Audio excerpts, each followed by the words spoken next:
1 second. I gotta fix something.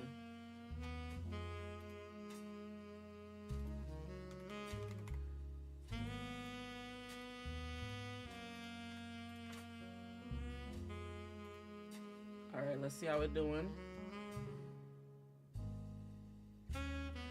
Give it a few moments. All right, we're stable. Sorry about that. Let me make sure I'm stable on YouTube. But sorry about that. I forgot to close something out. It's some bloatware that's on my PC that I have to figure out how to delete. It's a specific way you have to delete it off the PC. But I have yet to do that, so I just have to close it in Task Manager in order for it to do well. So, for example, I dropped like 700 frames when I first started, versus now I have not dropped a frame. So, yeah, we're not playing a super intensive game anyways. I almost wish I can... I'm going to get a chair to where I can move my arm wrist up and down. But yes... That's so crazy. I got the camera reversed, but in a good way, because like I feel like you can read like some stuff. So like when I show some stuff, you might be able to read it. Let me get a couple things going. We're a little tiny bit late. I mean, I'm not late. I just, you know, my technical time that I said I'm gonna stream will be 4 to 7 on Thursdays. I'm a little early. My whole thing is like if I'm available early, I would maybe go back to 10 to 2. I really enjoyed 10 to 2. And then there was a stint where I did 2 to 5 p.m. That was pretty cool. I feel like that middle ground is kind of cool to be able to get people flocking in from another audience. So like, for example, I had a lot of people from the UK that used to watch me. I don't say you guys don't watch me now, but yeah, I'm still trying to figure out the schedule thing and figure out what's what. But I'm happy to be back. We got our tea. I burnt the fuckity fuck out of my foot earlier. I was pouring out of my tea kettle, and I guess I poured too fast, and it just splashed out, and it fell on top of my sock, and my sock indeed fried me. So it was like I kicked my shoe off, but the sock was still on, and it was wet and hot, and so I don't think it's like nothing like that to where skin will come off or anything. It was just a hell of a thing, and it still tingles right now. But we got our we got it going on, okay? We got some orange passion fruit tea today. I haven't, since I got this tea kettle, I've been pretty much just drinking tea every day. Whether it's a day or night or just trying to figure it out. I gotta buy me like a little portable teacup so I can take to work. I opted for tea today because I've been not doing tea, I've been doing coffee. You know, I guess it's like a substitute for the, you know, the whole thing, the caffeine and whatnot. Just a substitute, for example. So yeah, anything else of note? I'll turn this down in my ears, I'll say that. Last time we had a good old time. We finished Roottrees, or at least the main game of Roottrees. I'm not exactly sure if I continue or go to a new game. I guess we'll have to see what happens. But basically this is a game, it's kind of like a point and click puzzle game, kind of inspired by Return of the Obra Dinn? Something like that. Let me see. I don't know if it was new game or continue or what. But I'm gonna try continue to see what's going on.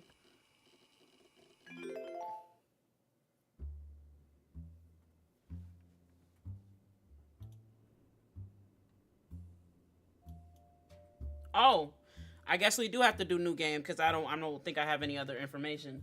But if you guys missed what happened last time, we solved everything. Now there were 2 things that we did not get. We did not get Helen. So we know that this is Joan and we know that this is Helen. I mean, that won't help me now because I finished the game and I locked it in. But okay, pretty cool.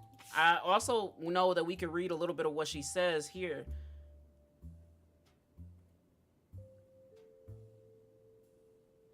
All right, so I'm assuming the next thing to do would be to,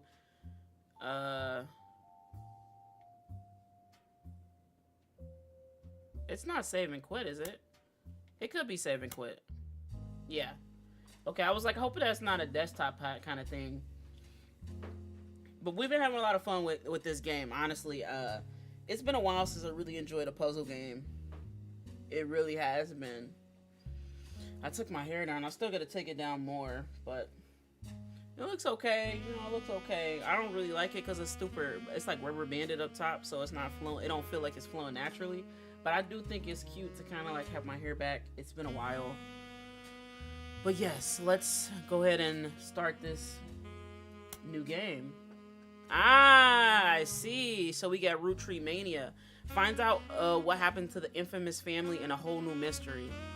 Well, you know what we're signing up for right now. I need this right now. We also got our water. Anything else of note?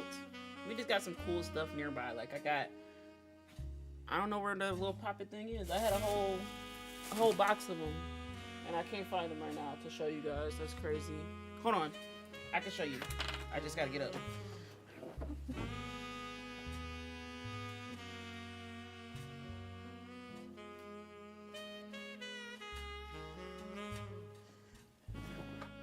Here it is. Like one of these.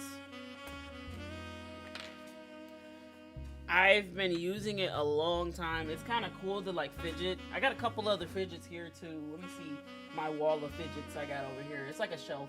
I got a little Neato cube. I used to show you guys this way back when.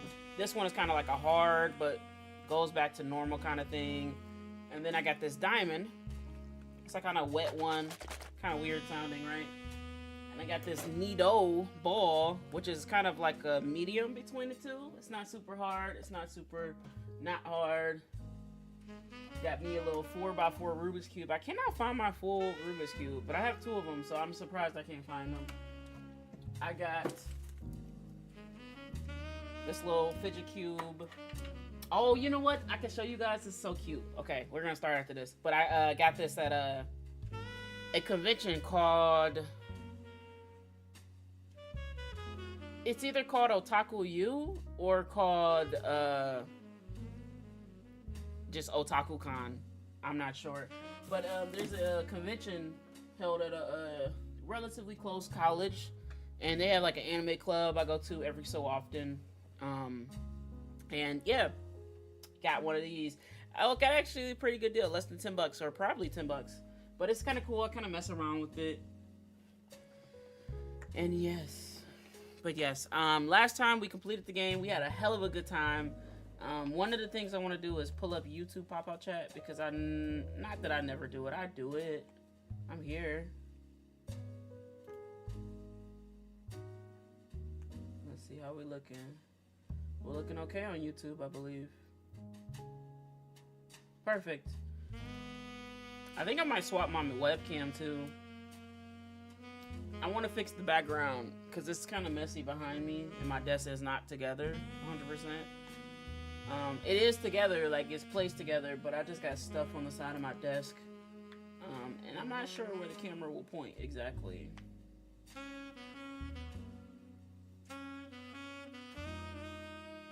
But I want to get it cute. I feel like way back when, I'm trying to talk while I'm doing something, but way back when we used to be hardcore, well, not hardcore, but when we used to do this shit all the time and mainly be on Twitch, we used to decorate our background. And basically, like, I used to put cool stuff back there. I mean, it was a different apartment, so it was like a different setup. Now, the new place I'm in, it's kind of like a flat wall. It's not a corner. I can make it a corner, but I don't know about that and how my desk is set up. It's kind of an L-shaped desk. And so if I make a corner, I'm going to be in the corner, you know? So that's the thing. But yes, anyways, let's get to it. I had a good time starting this. Alright, Roottrees Mania will spoil any unlocked content. Make sure you tied up any loose ends before starting. And I'm pretty sure we did. After all that talking. I guess we use the same slot, or do we use a different slot? Maybe we use a different slot? I use the same one. Oh, okay, got you. So if we ever wanted to come back, get any thumbnails, get any screenshots of anything, we may not be able to. But yeah, let's get it going. I've been yapping. Hi, I'm Clark. Clark? probably not who you I expected didn't even to read be that. knocking, Wow. but life's funny sometimes. Hello, Clark. You've done well staying anonymous. It took us a while to track you down. Us. A lot has happened in the last year. Far too much of it public. But there's stuff going on behind the scenes, too. Hold on, let me take this tea bag out. It's been brewing for a while.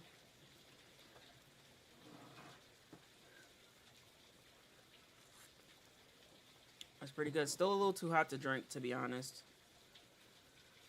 But we'll be able to sip it in a few minutes. That is crazy. So as you know, anybody here for and actually wants to play the game, no spoilers. I will be spoiling the game. Obviously, this whole after the game is a spoiler, but I'm gonna give y'all like a good 5, 4, 3, 2, 1 kind of thing. Last time we solved the puzzle, and we realized the funny part is, right, before we even talk about what happened, I called everything. Am I not that girl right now? For real. I feel like we knew that we were, or I had a hunch that I was working for Sam. I also had a hunch about this EC person, being that EC was somebody I was obsessed with, like maybe a couple streams into playing the game. But yes, the Clancy Edward Clancy stuff, it all makes sense now. I remember reading something way back when that said Lauren said that come on, man, why is it now? My cat was literally quiet. And he's like meowing at the wall. I don't understand what's going on. Please. Anyways, I'm gonna put both headphones in so I can at least please, I make sure everything is good. I think he's just mad that his mom or other cat won't play with him.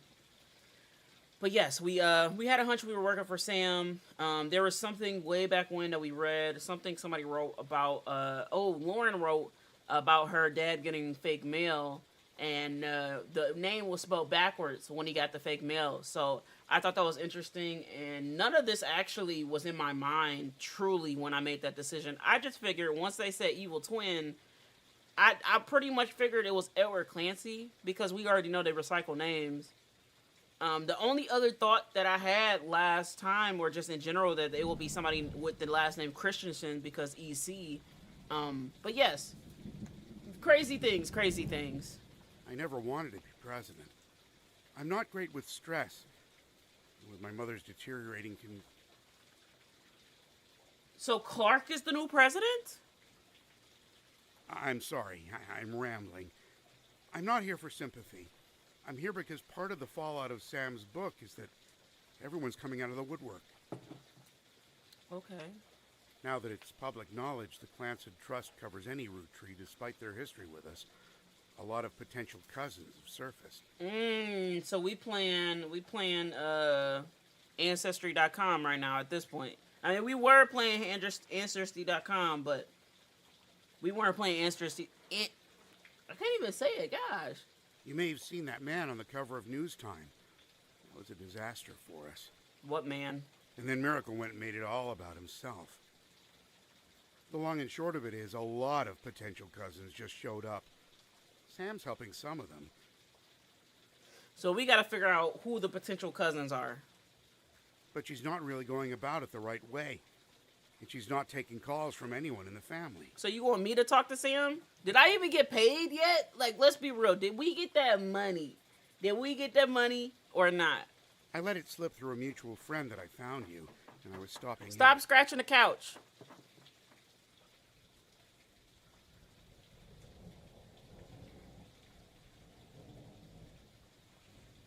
Who is this mutual friend? It's manipulative, but I'm hoping she'll reach out to you.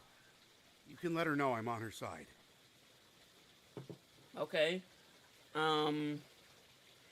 Okay, before we figure it out, maybe it is maybe it's one of the LaRose, that is on her side. In I the don't know. meantime, if you're willing, I can share our files with you. Pass them along to Sam if she reaches out. I'm genuinely hoping she'll realize I'm an ally. Is she talking? He's talking about the mutual friend being Sam, or what? Feel free to do your own research. I've been told you enjoy things like this. To each their own. Interesting. Okay. We got evidence. And we got a little bit of summary. Today, so we're a year ahead. Today, August 3rd, 1999, there was a knock on your door. Clark Rafferty LaRoe, the current president of the Roottrees Candy Company, explained that multiple people have come out of the woodwork to claim to be Roottrees. He's been trying to work with Sam, but she has not answered his calls. He also handed you a letter that said that you could also share with Sam that said the following.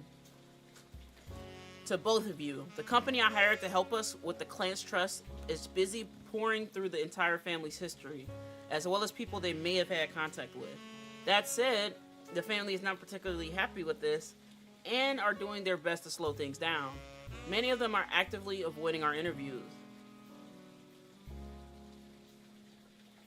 Every time there's a high public profile case, it causes headaches. So please, I don't mind if you do your research, but I ask that you stop going to the press. Instead, we have a highly trained team of lawyers to back you up. We're ready and willing to verify anyone and everyone you believe could be realistically part of a relationship that led to the birth of a new root tree. You know what's funny? Before we get into it, this funny part is Clark, of all people,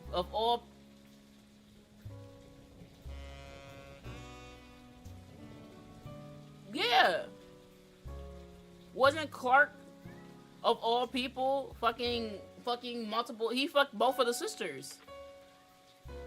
That's kind of crazy though. What if, I don't know, because he was whoring around, maybe he, somehow people coming to him. I think it's kind of funny and ironic though. Okay. And we'll take the time to verify if the timeline checks out. So we're helping them to figure out who to investigate. But keep in mind while we're here, if someone didn't have a child or already has been disqualified by our lawyers, like in the case of the girl with the negative DNA test, there won't be a place for them on the tree.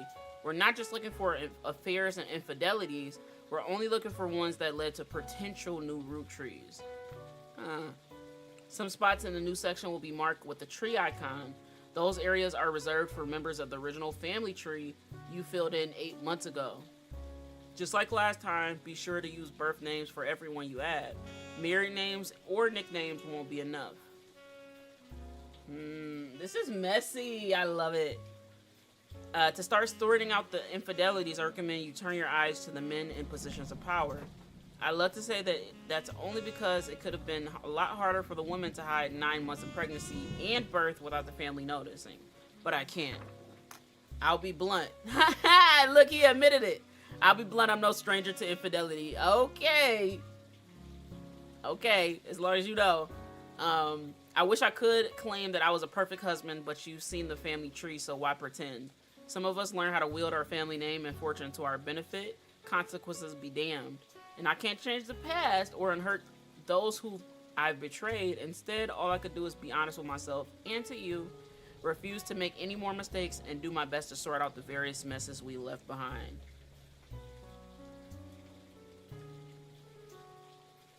So please fill in the tree, and together we can figure out how to begin to make amends. Good luck and thank you both. Wow, let's take a peek at this tree. Wow, so we have a totally different tree. That's crazy to me. Okay, so like they said, the tree is represented for, and we continue with the 4 people. So the tree is represented for people who are also on the original root tree. And then this is an infidelic relationship. That's crazy. Look how many extra root trees there were. Be for real. Who was whoring around? I bet you Clark is on this list. If he talking shit, Clark is on this list, huh? Family tree update 1999 or 98. Okay, so there's multiple infidelities. Okay, okay. And there's like at least 4 of them. Oh wait, actually, no. There's at least 3 infidelity, and then there's another person that got married and had a new root tree. So we got to figure out this.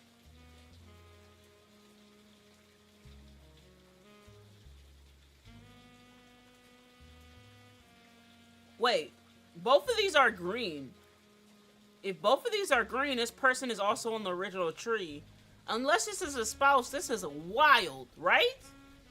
Because that would mean that somebody on this family tree, likelihood one of these pictures instead of these people, because I don't think they counted, is married to somebody else that's on the tree. That means they married their family, which is the wildest part of it all.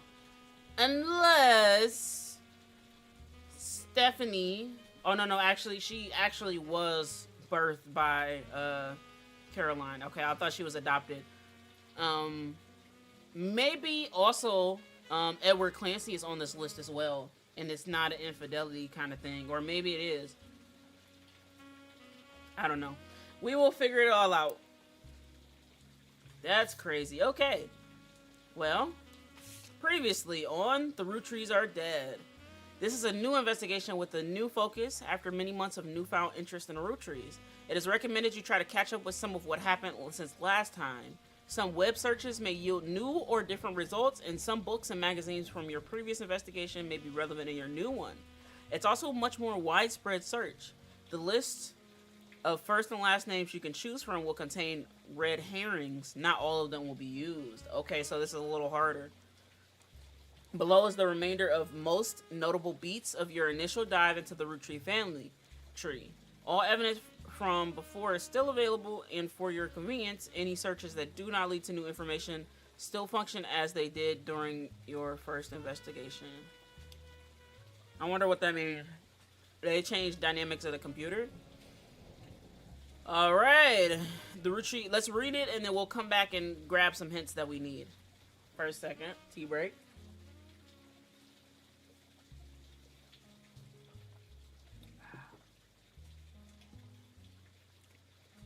Roottrees Candy Company was founded by Elias and Gwyneth many years ago. The entire family has a financial reliance on the health of that company. Most of the action took place in or around Butler County, Pennsylvania, where the company was initially located. Elias, Carl, and Raina were on the cover of the magazines.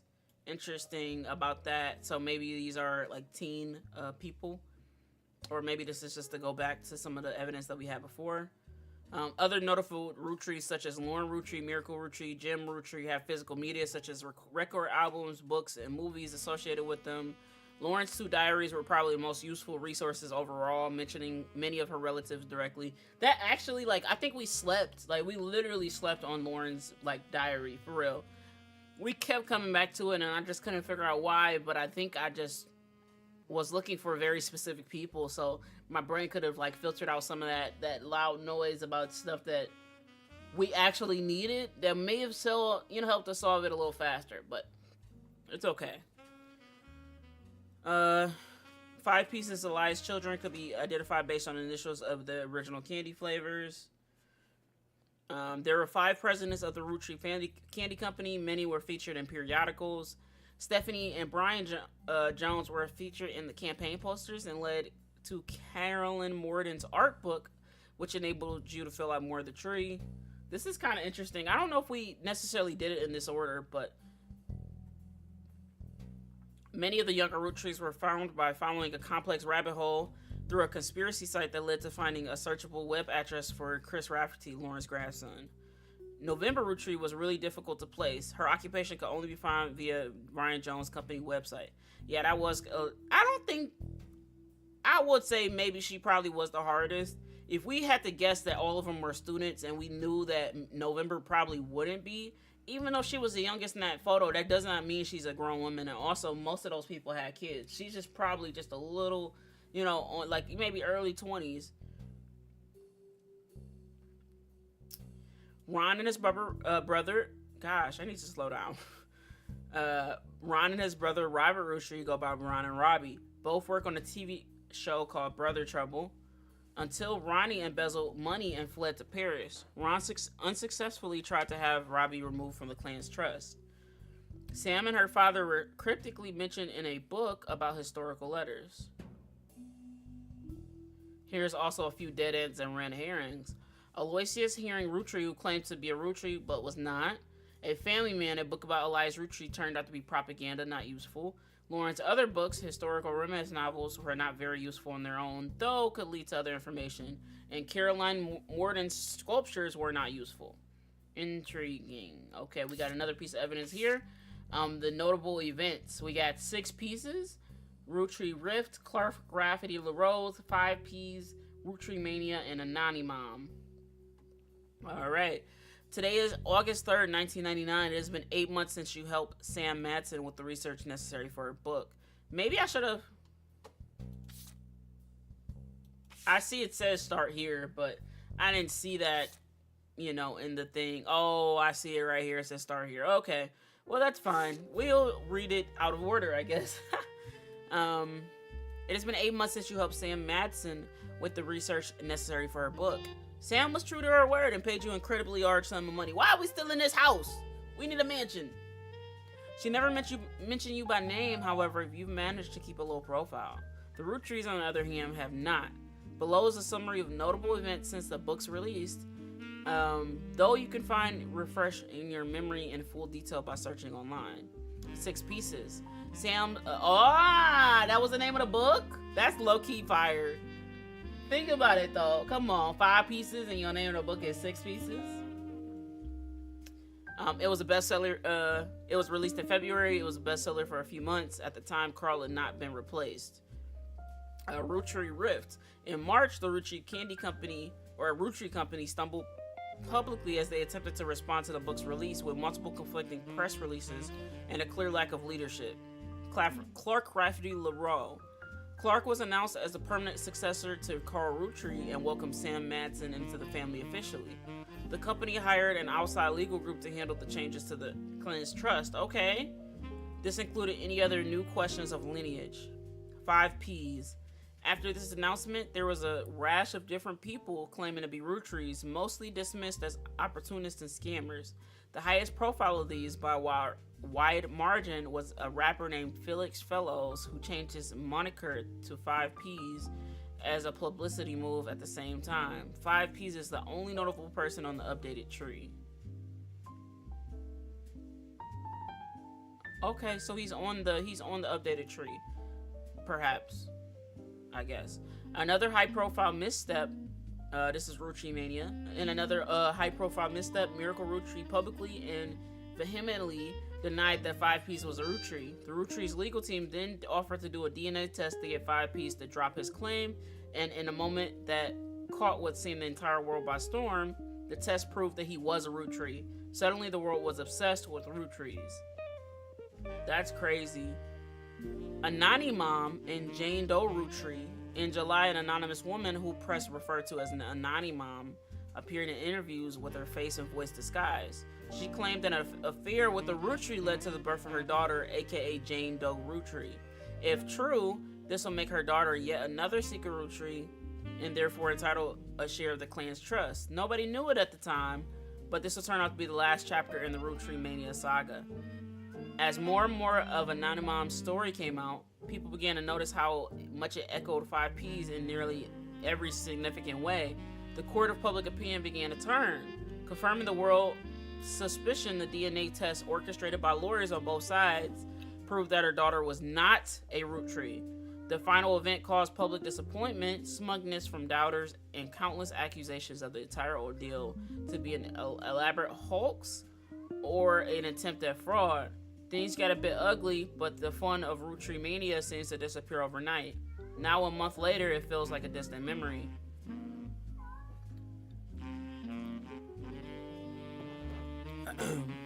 Okay, so what I'm thinking about looking up first,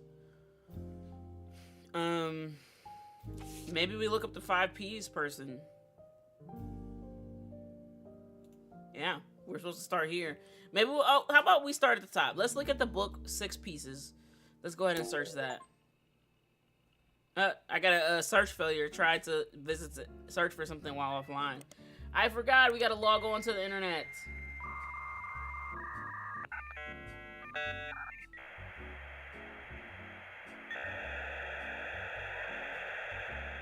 Log on, please. Alright, still the same stuff. I don't see anything different so far. Let's try to look up 6 pieces.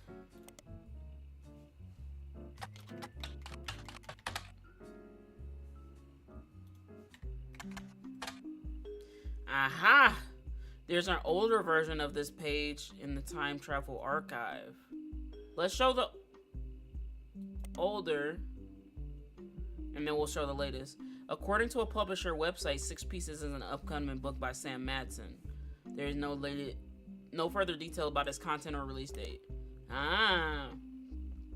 6 Pieces, Unwrapping the America's Sweetest Family by Sam Madsen was released in early 1999, and perhaps assisted by the still relatively recent plane crash shot to the top of the charts. Reviews were mixed, and at this time, on the bestseller...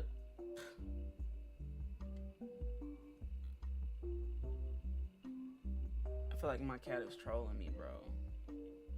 I have no proof, but... Bruh.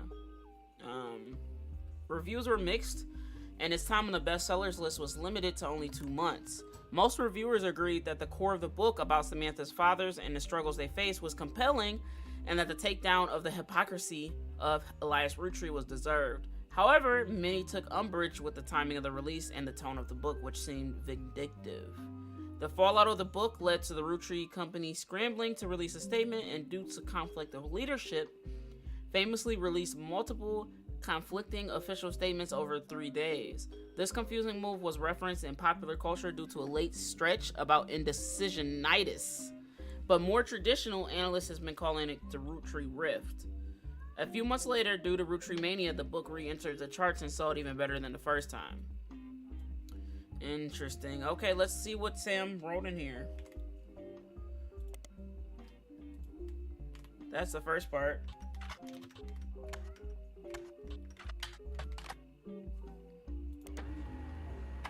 Alright. We got an older one? It just says upcoming. Okay. Okay, so anything without the top part, I could assume is a new thing.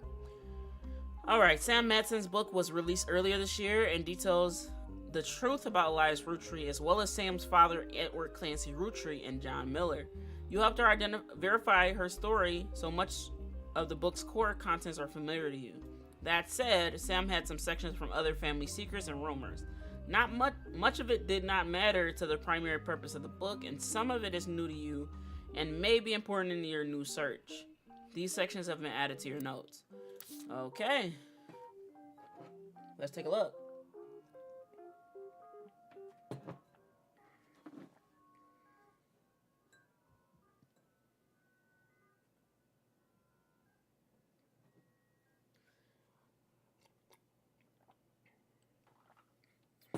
One sec.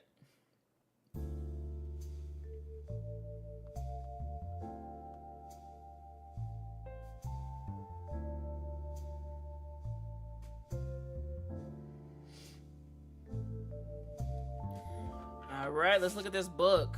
That's the only picture she got of her dad?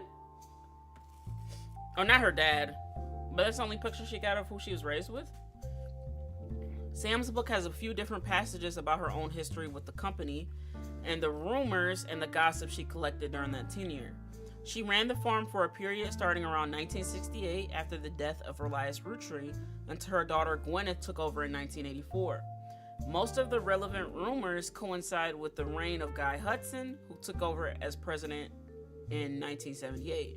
Sam was very much not a fan of Guy, and according to the 6 Pieces, it was an open secret within the family that Guy was very much not a fan of remaining faithful to his wife, Patricia.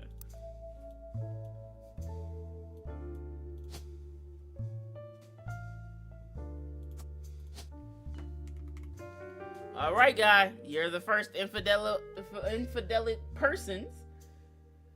T, why the Roottrees dead? What's up, Faye? How are you? Okay, so the Roottrees are dead because there's some funny stuff going on. Okay, I won't spoil the game too much. I don't know, but I'm glad you're doing good. I'm glad you're doing well. But yes, this is a point and click puzzle mystery game, kind of sort of heavy on the logic puzzle of it all, and I'm basically solving a root tree of stuff. And basically, I completed the main game, and so now I'm solving a root tree of infidelities. So what happened was this Roottrees company is a candy company. It started with two people. One guy, he wanted to make candy, and he married somebody who had a maple farm. He put the maple in the candy, boom, Roottrees Candy Company. And basically, they had it so all the kids and all the people benefited from this company. Everybody else had businesses, so they all filtered in to make this big company, right? However, they had some secrets. And yes, that's kind of like what we're figuring out. We figured out the biggest secret of the main game. Now we're trying to figure out the secret of the other game, and this one we're figuring out secret infidelities that we didn't realize were present in the full game. But yes, this is a point and click puzzle game. It's heavily inspired by Return of the Obra Dinn, or Rise of the Obra Dinn. What is the name of that goddamn game? But it's it's based on that. Not based on it, but they were heavily inspired by it, and I thought that was really cool. But yes, we already know. We can read that. Oh, no, it's right here. Guy was not a fan of remaining faithful to his wife, Patricia. That's wild. We'll highlight that, as we need that as important information for later. Many of their hires at the time were young, single women, and Guy often spent a lavish amount of money on private parties. You're sus. Uh-oh, no, that's not what I wanted to do. Alright, that's important as well. The private parties could be something to look up later. This was 20 years ago, and Sam warns most of it is hearsay. Still, you found the following information that may be relevant. One of Sam's farm supervisors named Elizabeth. Elizabeth had a daughter who Sam never met, but who worked as one of Guy's secretaries. That's important. If anything was important, that is important. What a trash bag, man, for real. And then on top of that, his greed to want to sleep with multiple women is not going to help him save more money for this company, who divides the money every time there's a new root tree, right? But yes, I don't know. That is a trash bag. According to Elizabeth, a caterer from a local restaurant called a Tonellis, that's important, met her daughter at one of Guy's parties, and they eloped quickly due to a pregnancy. What?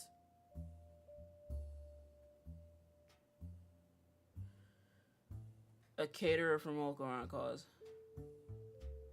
So the mom, no.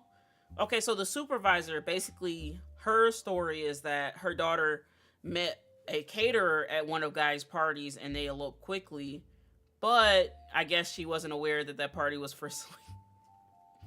This is crazy. Cut off PP, problem solved. No, for real. Rumor has it her daughter showed up with Guy and didn't seem comfortable switching partners. That's wild. Okay. Guy's main positive contribution to the company involved expanding markets previously untapped by Roottrees. However, he went on a trip overseas, and they were often for weeks at a time, and Guy was known for spending more time and more money on unofficial business than meetings with distributors and manufacturers. It was said that he bribed at least one politician to open a factory in Brazil. That's wild. So he's a trash bag all around, for real. There's also a section where Sam speculates that Elias may have also cheated on Gwyneth. You know what's funny? I thought, in the original game, I thought he cheated on her only because they had a secret son. And I didn't know the secret son was not a part of the family because of why he wasn't a part of the family. I thought he cheated on Gwyneth, like, day one. And yeah, that's also what I was originally thinking about Sam, because they weren't exactly saying what Sam did.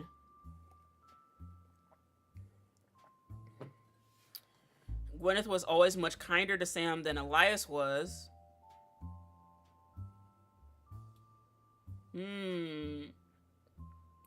And was the first to invite Sam to family events. While she was has no hard evidence, Sam always got the impression that Gwyneth was able to coerce Elias into allowing Sam back into the family using some kind of leverage.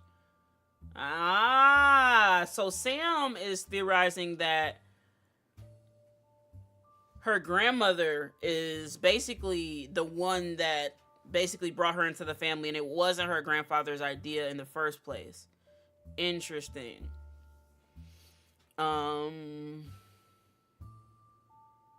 She mentioned that Elias and Gwyneth were known to loudly argue, sometimes about other women. That's a spell check. Sam says that her son Ernie once asked her, "Who's Beth?" Okay.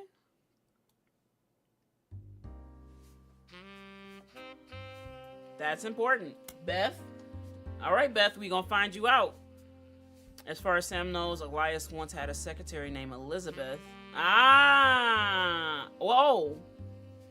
Oh, a different Elizabeth than the supervisor from the farm. Is her daughter Elizabeth? Let's go back up.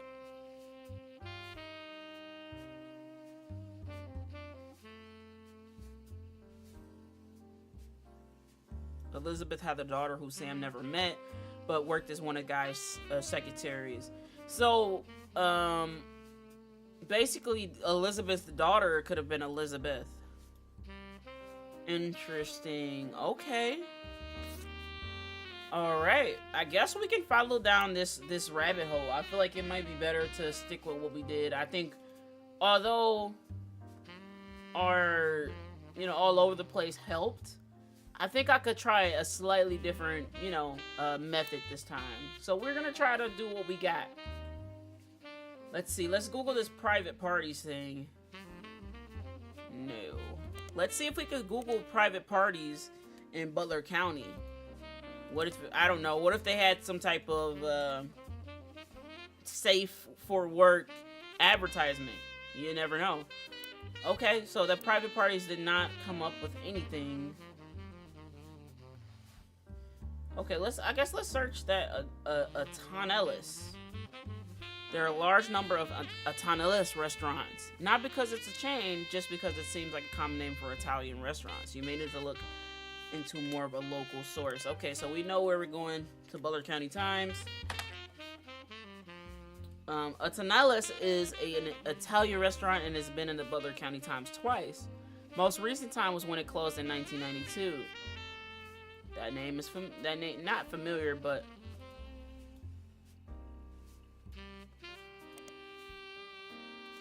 the owner, Rochelle Zimmer, sold the land the building was on, and at the time of the article, she was unsure if the restaurant would move to a new location or she would retire. Many years before that, there's a puff piece from Valentine's Day 1978. Asked recently married residents of Butler County how they met. I wonder if these names are important.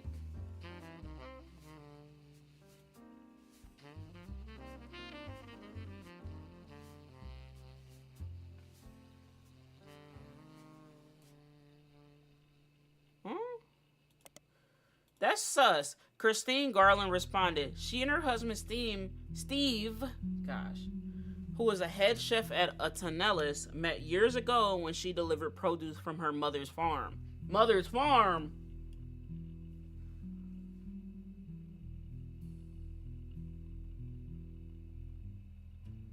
So, Sam? Spouse is... Could this be related? Steve used to work extra hours just to be there during her deliveries. Although they grew apart when the restaurant switched suppliers, they reconnected by chance and eloped at the end of last year. Okay, this is all starting to come together. She has a bun in the oven, and they're both working as much as they can. She's a secretary, but went back delivering produce on the weekends, trying to save up money to move to Boston and open their own restaurant. Whoa, whoa, whoa. This is important. If you want to know what that noise is, I'm just using my puppets. I can't help it. It's a good little fidget. It's a good little fidget thing, you know. And I got a whole bunch of them. Like when I tell you I brought like 100 of them, cause why not? All right, let's search Christine Garland.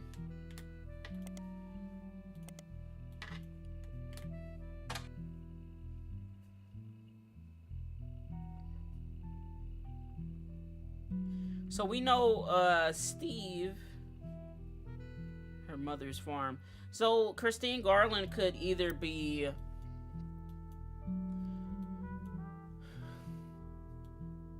that could be Gwyneth's daughter or Samantha's daughter, or it could be a daughter of Gwyneth in general.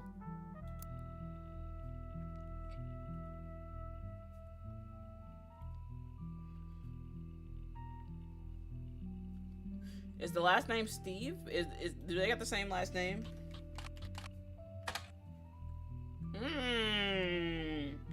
I'm happy I looked this up. Steve Garland is mentioned in a couple of articles. We'll need that. A couple of articles sounds juicy.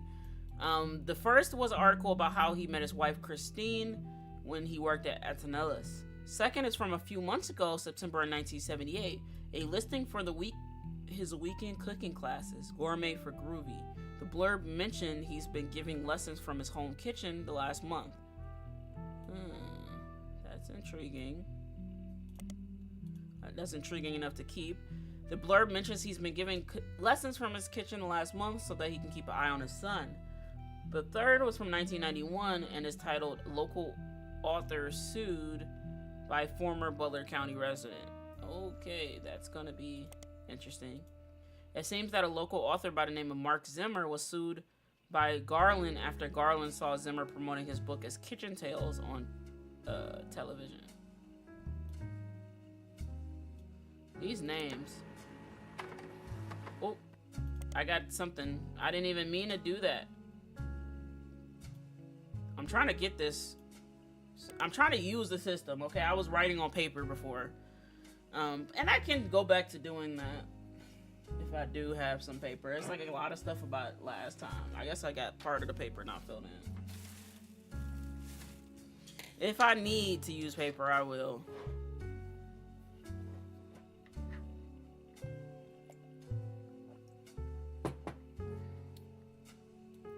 Honestly, let's get this whole thing too. His recipe book was partially plagiarized from the recipes that Steve Garland would give his students during cooking lessons before he moved. The article mentions that although recipes are hard to copyright, Garland accompanied each recipe with a short fiction about how he learned it. These usually doubled as a way to remember certain ingredients. Garland's bean salad, for example, involved making a trade with a known for some magic beans. Apparently, these stories were found word for word in Zimmer's cookbook, in addition to additional stories found in the same format. Alright, and we found something about Mark Zimmer. Kitchen Tales is a story-based recipe book credited to Mark Zimmer that had some success after it was featured on a morning talk show. The book released before the internet was widespread, so mentions are rare. One book collector states that the publishers were unprepared for the demand and that there was no second printing, so it was unusual to find a copy in the wild. You find an alternative medicine website which focuses on cooking with natural ingredients. It mentions that one of the Kitchen Tales recipe used salt water. The owner of the site had included a scan of that recipe which was added to your evidence. She said if you switch out the salt water in that recipe for a mix of 2/3 spring water and 1/3 filtered seawater, it tastes great. Interesting.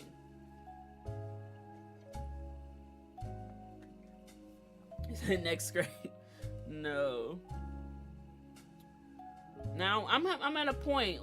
Should I just look into the evidence? Should I just follow the evidence and then make my assumptions later? Or should I keep looking at every single little thing?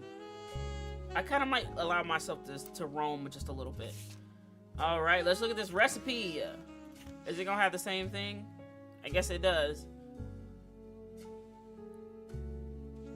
Yep, it's the whole thing. But look at this loaf. The plated loaf.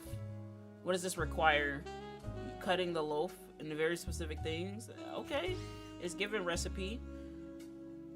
Kitchen Tales is a book that combines recipes and stories. So that's why he sued him, because he had the whole recipe and story thing packed down already.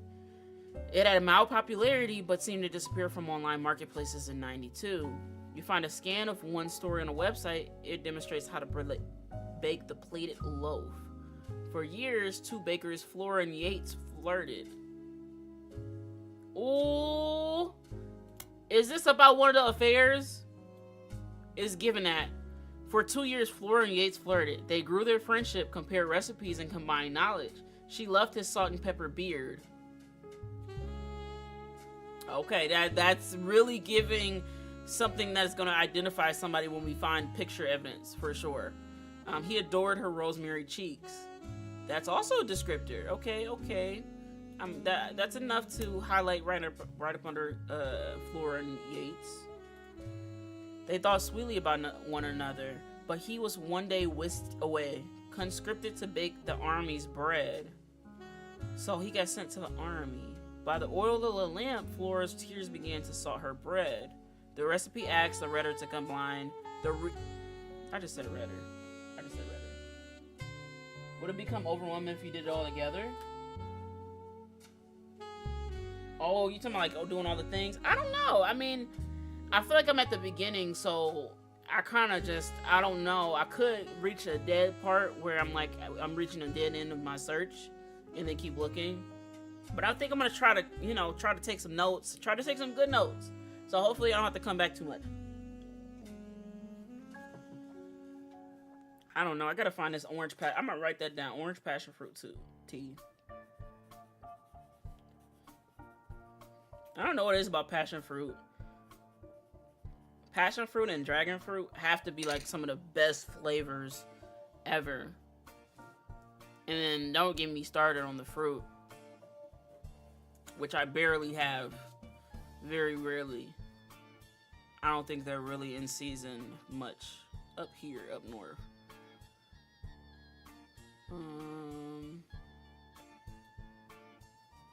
Okay. So interesting. Okay. It was 10 to 12 years later that they met again, seemingly that by fate. Flora's unique dough had kind of earned her a position as the king's professional baker. Yates has found success as well. He baked for the kingdom's 45 diplomats.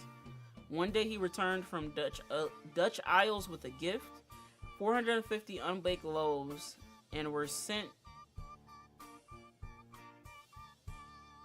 Is it me? I feel like was should belong there. And sent to the palace bakery to teach a method that required no kneading. Interesting. I've never heard of bread that you don't have to knead. I thought you always just had to do it just to mix like the ingredients and like make the dough, more consistent. I just got into making bread. I've been going real easy with the breads, and not gonna lie, I've been making a hella banana bread, and it's good.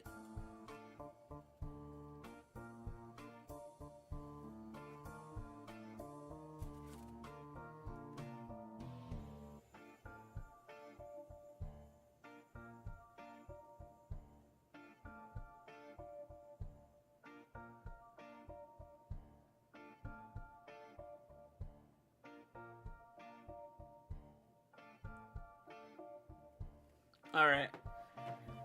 Yes. Upon seeing Yates, Flora was both delighted and distraught. She felt as though she was torn in two.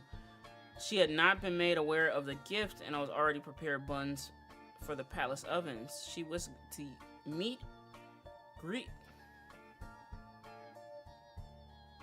My ADHD is kind of crazy. It's kind of all over the place today. But it's okay. I feel like also sometimes, I'm not gonna lie, I feel like reading is a confidence thing. I feel like I'm pretty good at reading, but sometimes I can go so fast and I can look at multiple lines or even get in my head and start thinking about like what I'm trying to solve while I'm reading, and it will mess me up. But I also feel like it's a confidence thing. Like the more you mess up reading, the more you're gonna be subconscious about messing up reading. I know it's an okay time. I'm not screaming out of frustration or anything, but yes, she wished to meet, I said meet and greet? She wished to meet and greet Yates warmly, but was struck by fears that he being able to bake with her. Ah, because he already had the stuff that she faced retribution for being unprepared. She cried to Yates, adding more salt to her dough. Cut the dough into 2 equal pieces and lightly sprinkle salt across the top on only of one of them. Huh. This is a complicated recipe. Yates eased her pain. He insisted that she had no obligation to prepare for a return. She thought impossible, but he shared her fear of retribution. He knew that they did not solve her predicament. They'd missed her final chance to bake together, or their final chance to bake together. In the end, instead of wallowing in the present, they worked out to shape the future. They twisted and entwined their doughs and baked them as one. Ah, played it low. So maybe it's they're different loaves together, making one loaf. Word quickly spread of this new delight. I don't know, just see I get a response.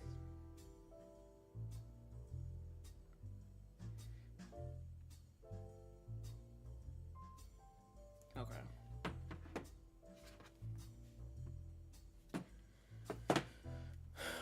The king's decree on royal parchment that it will be considered a delicacy. Roll and twist the pieces to entwine them. Then make the twist and wrap around the inside of the Dutch oven, atop parchment, outside inward to make a spiral.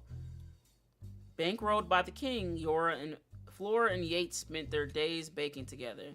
They traveled for 45 years, then settled down for 15 more. Their souls were golden with no regrets.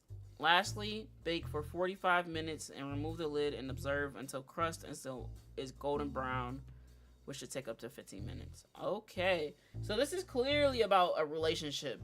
Now, I don't know who Flora and Yates are, but I mean, it's important to maybe look it up just in case Flora and Yates has the same like kind of thing going on. Okay.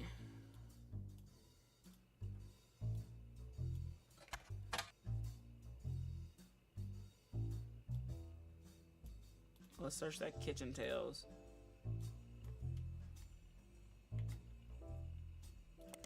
We gotta search, okay.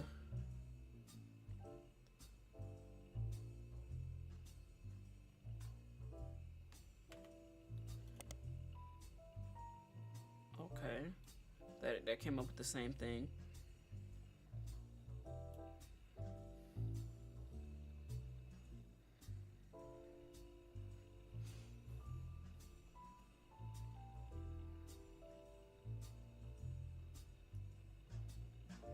Let me make sure my oven eye is not on. That could be our neighbors because they sometimes be burning shit. But let me just triple check.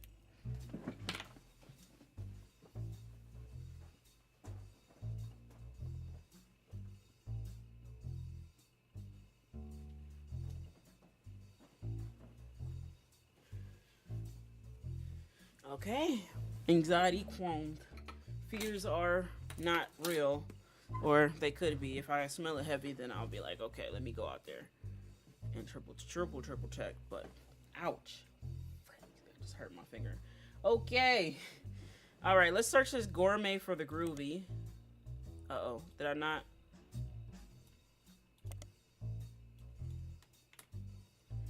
I'm surprised I didn't search that. It didn't come with anything.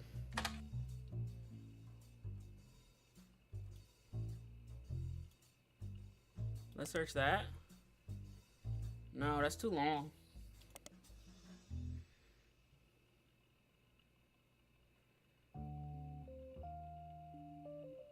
It was partially plagiarized from the recipe Steve Garland would give his person. Okay, let's look up Mark Zimmer again.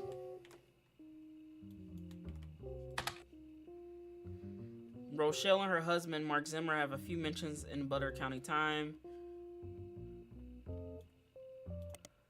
Rochelle owned a Tonalist, and Mark owned a local bookstore. Ah, that's intriguing.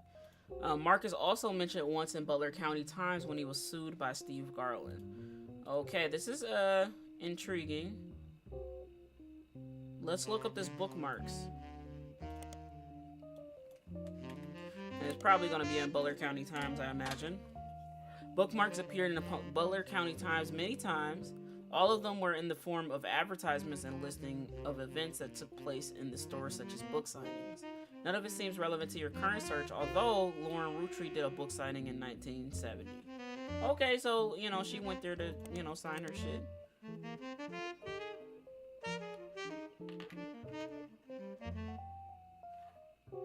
Both closed in 1992.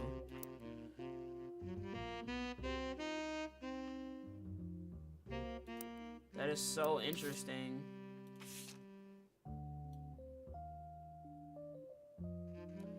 Trying to see if we get any 1992 type of thing.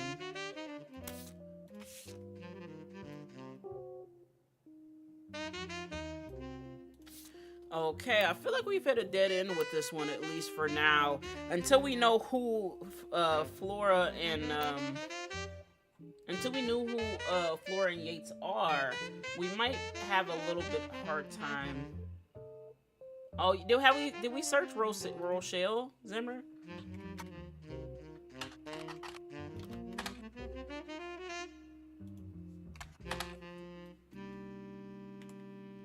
Let's search here as well. And then we search her husband, Mark.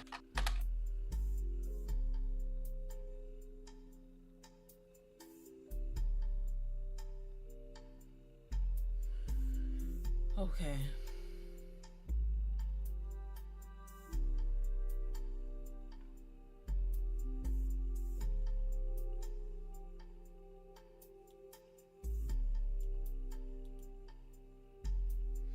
Interesting. So what I'm thinking about right now is that we got something from Christine Garland that said that her and her husband Steve, who was a chef at a Tonellis, met years ago when she used to deliver produce from her mother's farm. And then also we know that her husband Steve Garland sued Mark Zimmer because he was promoting his book and his book seemed plagiarized. Then we go back to this plated loaf, and we know these people started off as friends, and then one day they got whisked away to the army. So we gotta see something about this. I don't know what we'll be able to find, but we might be able to find something cool.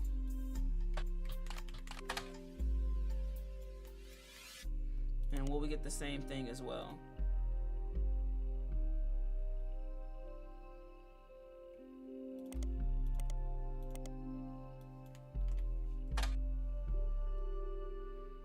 Okay, I think I might... Yeah, let's go to something slightly different. It's so much to unfold. It really is. It really is. And I'm at the beginning. Like, I did all of this.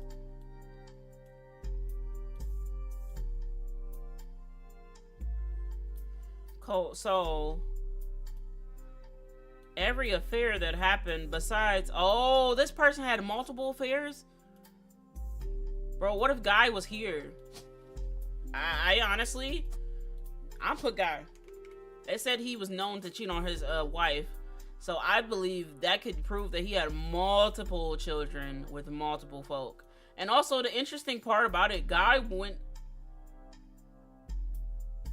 Even though he passed early, that don't mean shit. That don't mean he wasn't fucking on people when he was married and alive. So yeah, that could lead me to believe that he goes there.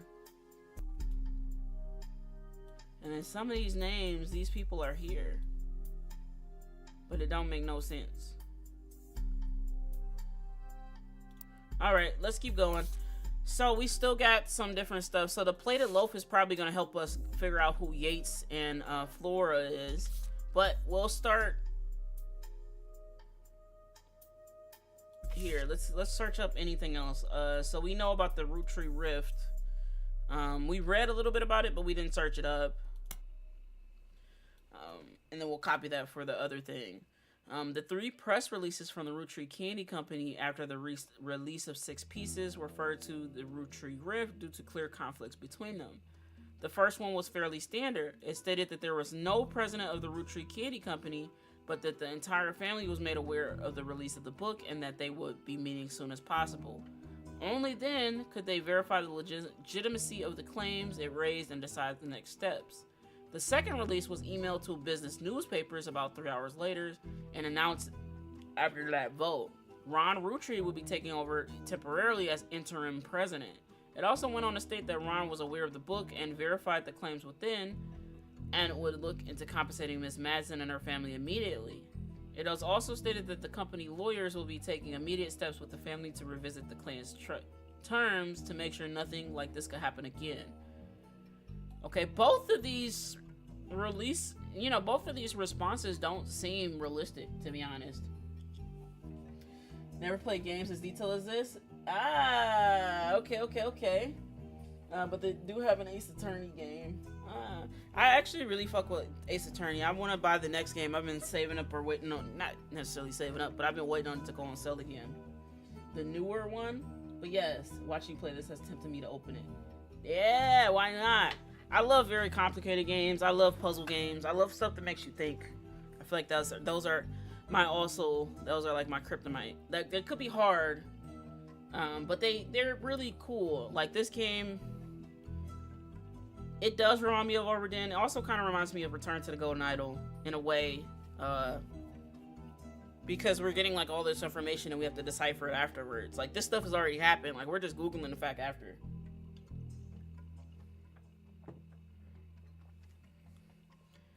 It was quickly clear to business reporters and analysts that the time between the two press releases would not have been logistically sufficient to gather a majority of the family, even using conference calls. This was reported on many news channels, and a third, much shorter press release came by the next day. It claimed that a draft of the announcement was made prematurely, and that Clark Rafferty LaRoe and Ron Roottrees will be taking over as company's first joint presidents.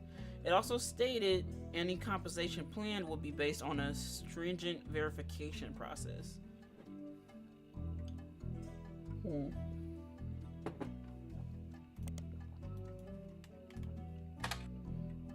Okay, so it's nothing here. Alright, I guess we'll just go back into searching Clark. Clark himself might be on this list, for all we know. Thank you for the alert. I appreciate you. Hope you're hard at work right now. Or you could be on the way home. That probably is why you're lurking. Search. So let's see what the older page was. Okay, so the older page didn't really have much. Now they have much. Clark Rafferty LaRoe is the new president of the Roottrees Corporation. This does not include Root, which appears to have its own new leadership. I wonder if Carl's daughters took over. In early March of 1999, about 5 months ago, it was announced that both Clark Rafferty LaRoe and Ron Roottrees would be taken over for what was essentially described as a transitional period in the aftermath of Six Pieces. About 2 weeks later, the company released a press statement that thanked Ron for his work, but also announced that Clark was the new permanent president. So they let go of Ron. Maybe they let go of Ron because he tried... Yes, maybe they let go of Ron because he tried to get his brother Robert out of the family trust. Only because Robert, committed a crime, like he stole and embezzled money from Ron's company. So, it makes sense, but, that clan's trust, you can't break it. He got money for life. Most of the information about Clark you knew already. Many descriptions of him tend to focus on his advertising career and that his mother was Lauren Roottrees. Few seem to touch on his complex and volatile marital history. That's wild. Volatile? Okay.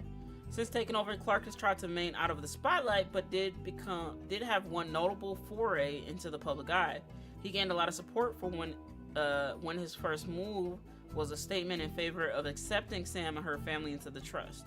This also served as an announcement that the clan's trust would no longer be handled by anyone in the family due to their financial motivation. None of them can ever be impartial.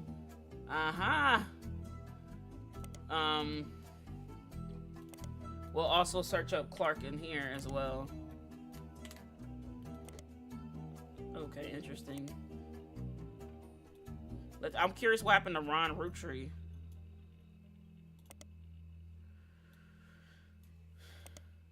Wow, look how short it is. It's like these people were not famous and now they're famous. Not famous, but they got people talking about them.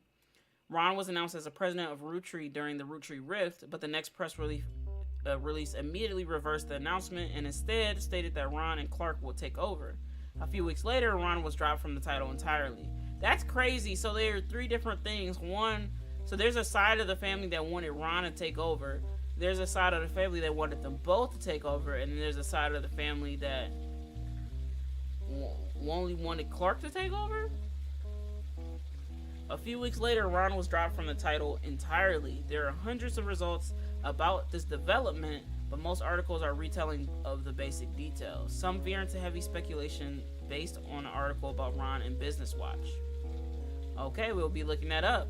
Ron has also done some interviews saying that the truth of what happened went on behind the scenes is not something he wishes to discuss. Instead, he hopes to release a movie about it someday. 3 weeks ago, Ron's mother, Gwen, died in Paris. Him and his brother Robbie has seemingly made amends. Oh, poor Ron, man. Poor Ron and Robbie. That's tough. That's really tough. Damn. Where was she?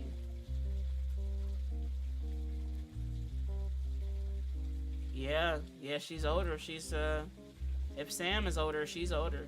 I think we realized the oldest person that could be potentially alive would be Miracle, and he's probably in his 70s, I imagine, because he could be as young as one of the people on the level below him, on the next generation below him. Okay, that's sad.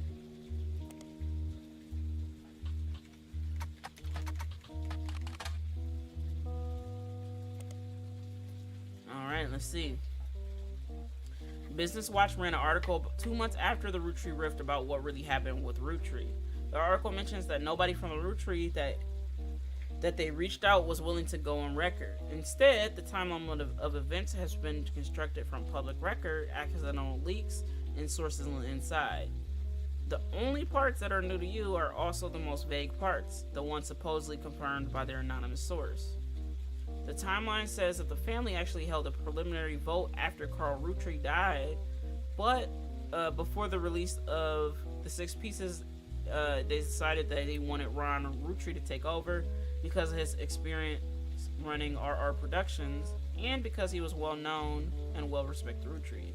But Ron seemed way too eager and personally motivated. They were worried that he would gut the clan's trust to remove Robbie Roottrees.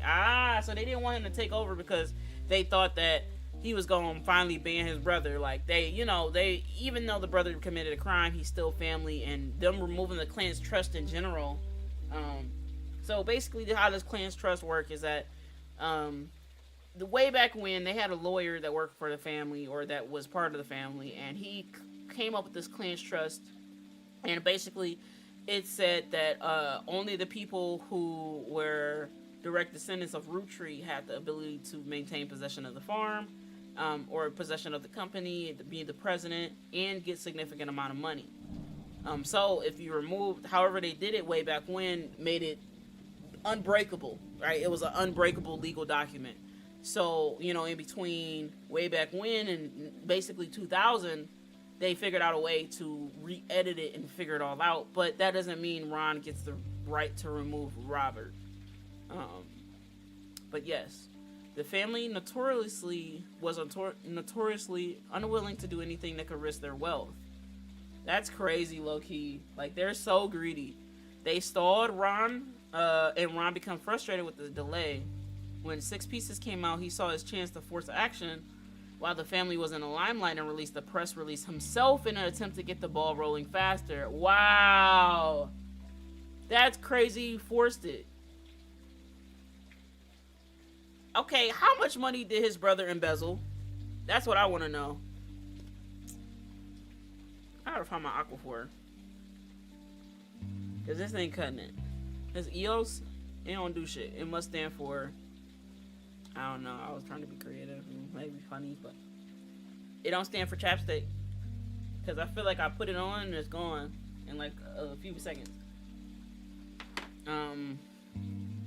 This caused chaos within the family. They tried to save face by allowing Ron to take over as co-president with Clark, but according to Business Watch's source, Ron was impossible to deal with. He seemed like he was unwilling to protect the clan's trust, and they eventually let him go. After that role solely passed to Clark, who nobody was excited about but seemed like the safest choice. Okay, we will also look up clan's trust. So here is what the old website looked like. It basically was a legal document stating that everybody who is a blood relative of Elias and Gwyneth are allowed to get some type of financial account with the Roottrees company. And basically there are so many checks and balances in it, so they basically it was hard to not, it was hard to change it, if you will. So let's figure out how they change it. We know they hired a legal team, but here's the newer page, and let's see. The clan's trust is the Roottrees company's unusual legal arrangement and the motivation for most of and majority of their financial decisions. As a recap, the entire family earns an inheritance directly from the profits of the candy company, as well as the sister clothing company, Root.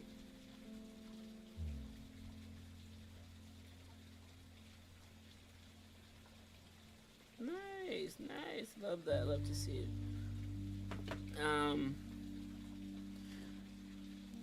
Within the period, this means that nearly every Roottrees can potentially have a say in the company's high-level operations. Historically, this has caused the family to be slow to approve any major expenditures that could significantly dig into the profits.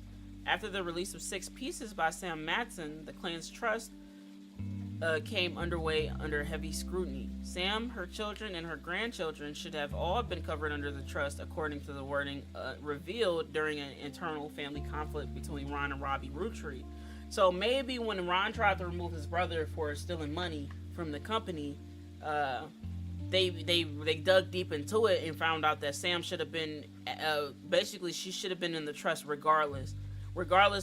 She should have got majority of that money. She shouldn't have got side money. And basically what they gave her was rights to run the farm, and they gave her the salary of the price of one 5 pieces candy, which was like $3, if that. I mean, I guess it was cheaper at the time, but it was a couple cents. It seems those who wrote the trust, Clancy Edward Roottrees, at the direction of Elias Roottrees, purposely deceived the rest of the family about the exact details of how it worked in an attempt to keep Sam and her father, Edward Clancy,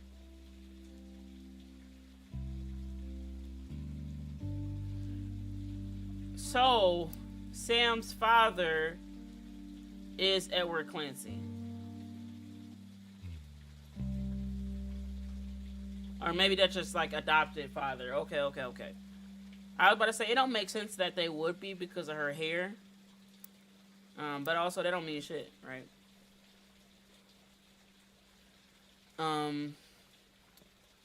Yeah, we realized that he was the evil twin. Comparative poverty. Because the rest of the family made money hand over fist, they have very little motivation to question their understanding. Sam's book revealed this to the public, and it did not go over well. Clark Rafferty LaRoe took over the company, and his most celebrated move was his first official one. He ensured Sam's family would get their share. To help facilitate this, the inheritance aspect of the trust is now under the control of a third party, Ruby Legal Enterprises. This is important.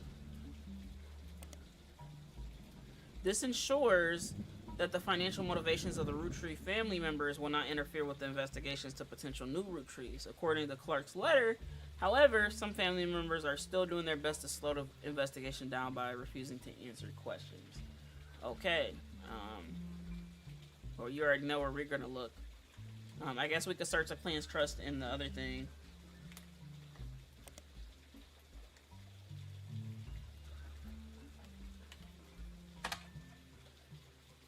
This is new. Clark, Rafferty LaRoe, as well as Ruby Spratt.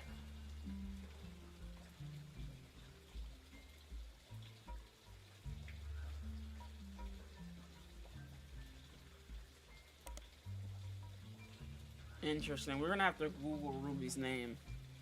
It seems that Ruby actually approached the Roottrees sometimes in late March. After the Roottrees rift, But well before Roottrees Mania, an accomplished but relatively low-profile lawyer, she offered to work for very little money as long as she could be a public face to build her reputation.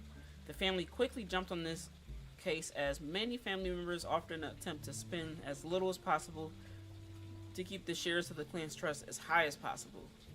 After looking over the clan's trust more carefully than anyone had in years, Ruby came to the conclusion that Clancy Edward Roottrees' implementation was not legally sound, and that there would be constant legal challenges without some modifications.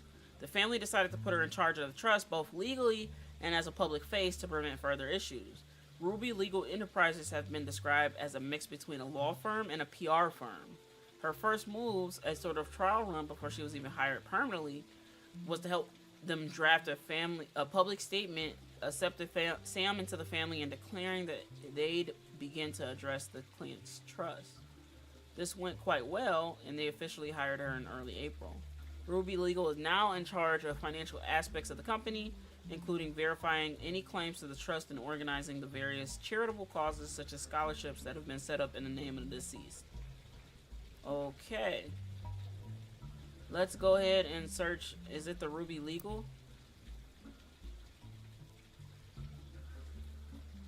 Ruby Legal Enterprises. Let's go ahead and search more into that. What if this is somebody Clark slept with? Who would have thought? Who would know?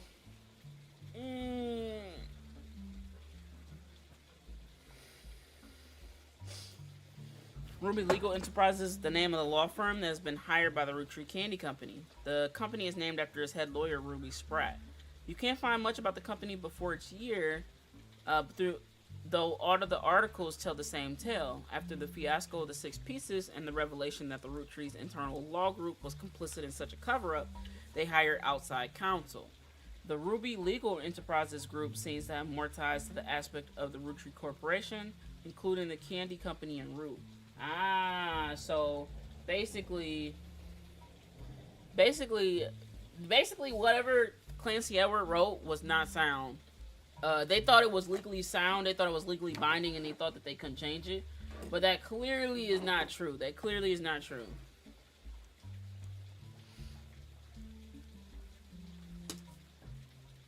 The Ruby Legal Enterprise Group seems to have ties. We read that. They were recently in the news to Hollow.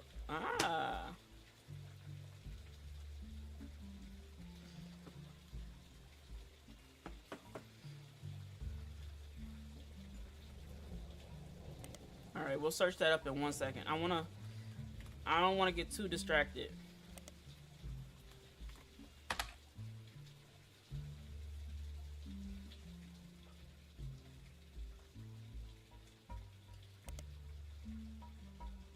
Alright, let's look up Ruby Spratt. Ruby Spratt, like her legal company, is relatively elusive. The most complete source of information you could find from her from before her time with the Roottrees is from a website for a magazine owned by a major airline. She was the subject of one article from a recurring series about modern day success stories. Ruby grew up in foster care, but excelled at school and earned a scholarship to study at Mid-Eastern University. There, she graduated at the top of her legal class and was quickly hired as a lawyer for a prominent firm. There are a few high-profile corporate-involved cases that she was a part of. One was a legal consultant for a class-action lawsuit against a manufacturer of steel wheel covers. Another was to help a local gas station change in her hometown of Portland with the rollout of promotion that allowed gas station customers the ability to bet on the price of gas. That's wild. The blurb ends with calling her new firm a double threat. Her company services are a cross between traditional lawyer and PR manager.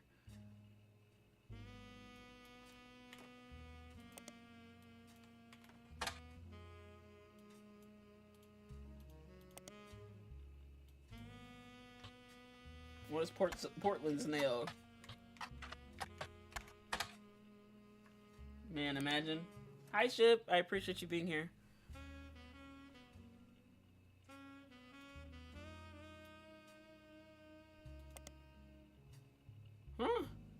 Mid-Eastern University is a notable private college that advertises itself midway between Maine and Miami. Their mascot is the Spectres, though they are not known for their sports programs as much as their education. Their legal and language departments are their pride and joy, and they also have fairly extensive computers and science programs. So basically, she went to a good school. Along with other prestigious schools that haven't quite reached notoriety of Ivy League schools, some refer to it as Little Ivy. The college has embraced this, calling their newspaper the Herald,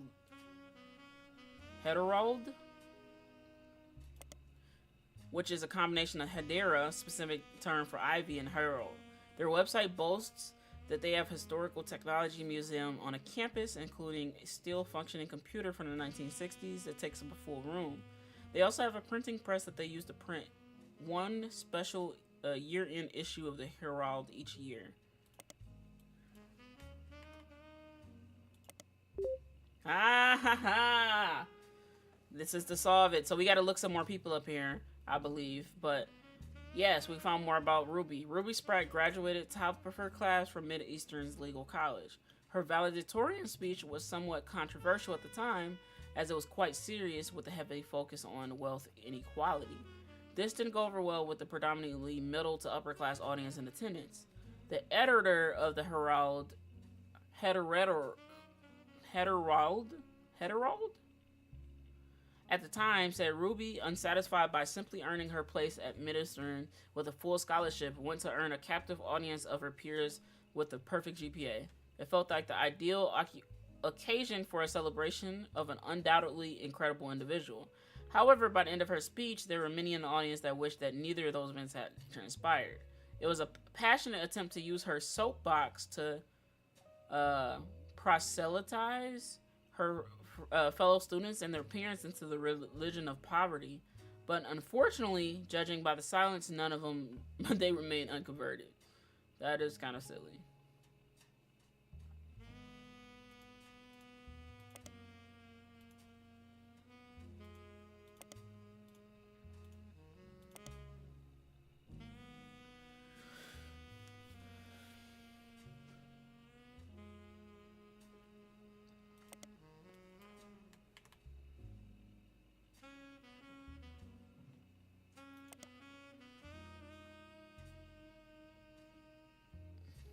Alright.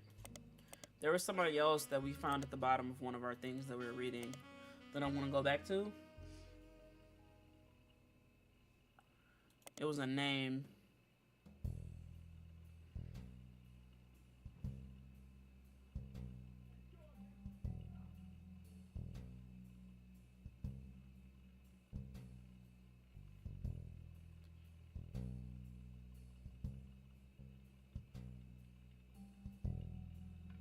Let's go back. Cicely Sanchez. That's who we need to look up.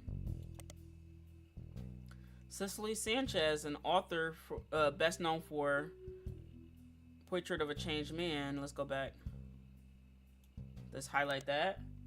Well, we can delete a few things that we used already, or we know does not come up with stuff.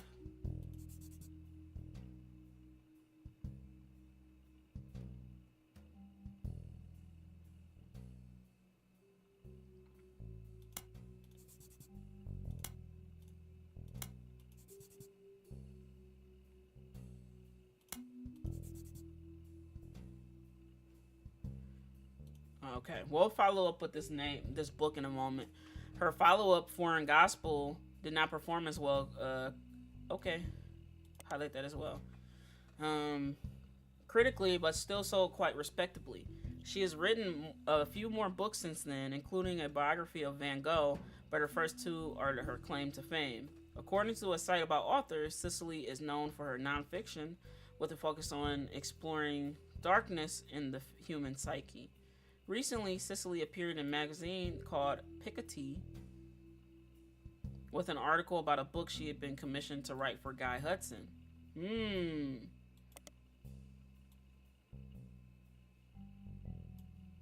That's important.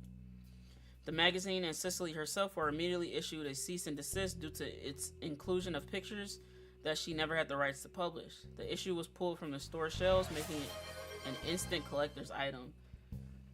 Yo, thank you for the hydrate. I appreciate you. We will hydrate. I had to change the font of that because it's not readable.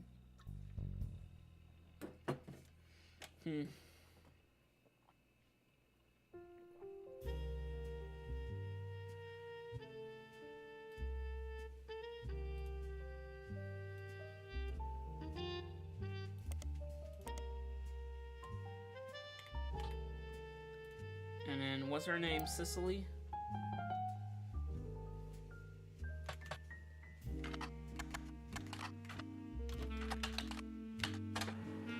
Alright, now. We finally got a picture. Probably not the inappropriate ones. Joking.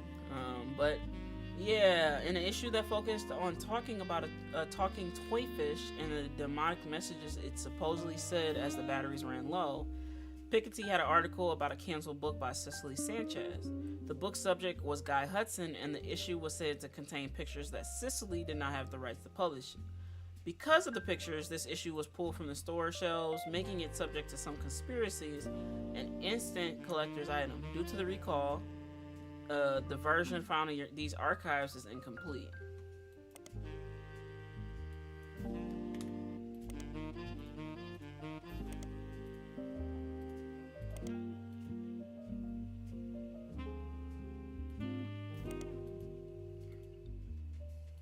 And she's a writer. Okay, it was worth the try for sure. Alright, let's take a peek at this evidence. Piketty, June 1999, 2095 cents. Base, above. Could this popular gift be filling homes with satanic messages? Plus, this utensil that will help you lose 50 pounds. What utensil? For eating utensil? What? This was the issue of Piketty magazine that contained the article about Cicely Sanchez. The story concerned an unreleased book that she had written about Guy Hudson. It seems that she used photos of Guy that Cicely did not own the rights to publish. Unfortunately, the magazine was issued a cease and desist by the Roottrees lawyers. The magazine was pulled from shelves, and the version you found in your periodical search has relevant searches removed, rendering this magazine useless unless you want to read about a potential demonic fish toy. I mean, I would. Why not? Why would I not learn about a fish toy? Basic blub. That is kind of funny, honestly. But low key, like, I mean, that, I don't know. It's not bad.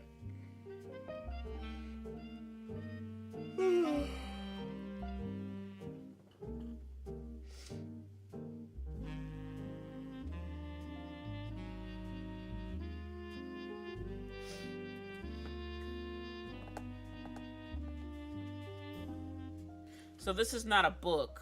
There was somebody that wrote books that we were supposed to look into. I don't know what we could find here. There's 8 things we're supposed to find from here.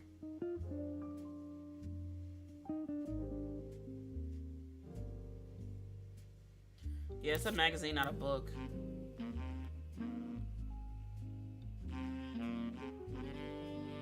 Or maybe it was a book.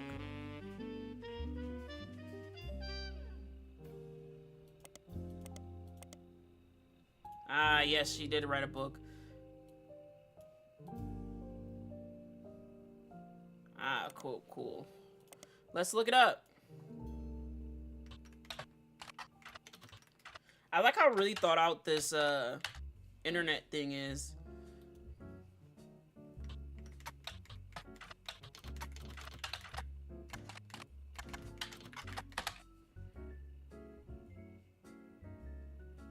Spelled something wrong. Alright. Published in 1979 out of print, this book's description has this to say. What if everything you stand for, everything you know to be true today could disappear in an instant? All your politics, relationships gone with a blink of an eye. Would you still be you? Cicely Sanchez tells this powerful true story about a man who woke up after being saved from drowning in his backyard pool and became a different person. Included are interviews from those who knew him best before, as well as a one-on-one chat that paints an entirely different picture. You won't be able to put it down without wondering, what if that were me? Okay.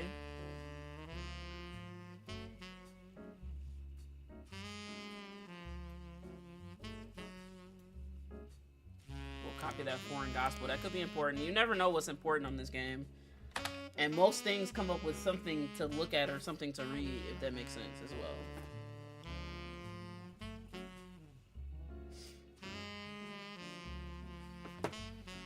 Foreign Gospel tells the tale of a man from Catholic Church who claims that he was told by God that he should travel to Thailand and begin to preach specifically with the goal to convert 10,000 people. He returned to the United States after just 2 years of claiming he had succeeded. The books tell the version of the story, but the author, Cicely Sanchez, also traveled to Thailand to investigate these claims and talk with some of the so-called converted.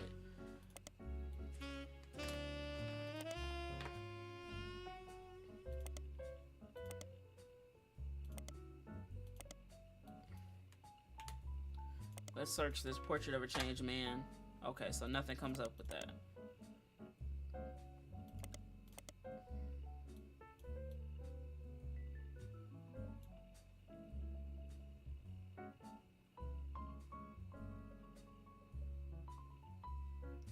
So they talked about this being useless, but it's truly not useless if there's eight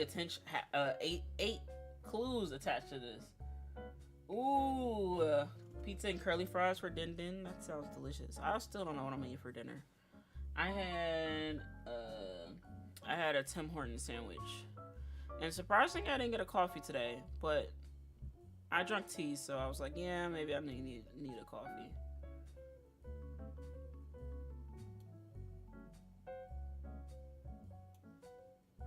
Okay, I have an idea.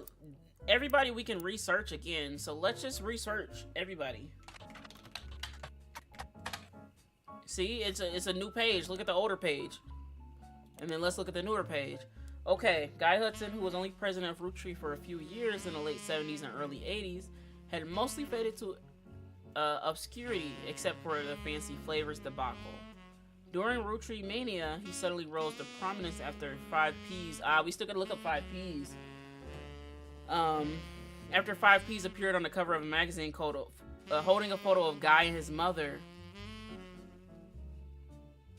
Okay, so we're gonna have to look up, let's just highlight this. Because that's very important. Okay, let's see. We don't necessarily need that.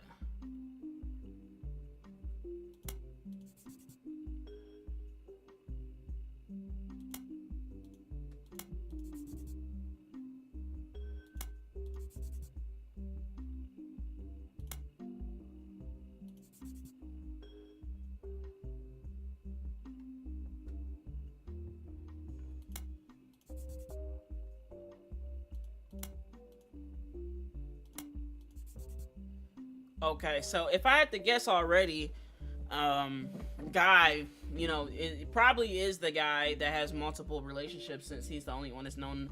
He's like known to be unfaithful to his wife, and also I would guess that Clark, the lawyer that Clark is working with, could be an affair or somebody. You know, it could be a child, an affair. It could be something.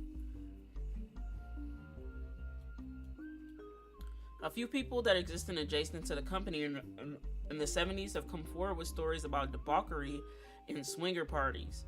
Guy liked to throw large holiday parties whenever he had an excuse, and he often got very out of hand. Wild. The fact has led some people to speculate that the night he died in a car crash, he was drunk or impaired in some way. But Butler County Police have released multiple statements and ample evidence that proves decisively that there was no foul play and no party had taken place. Okay then.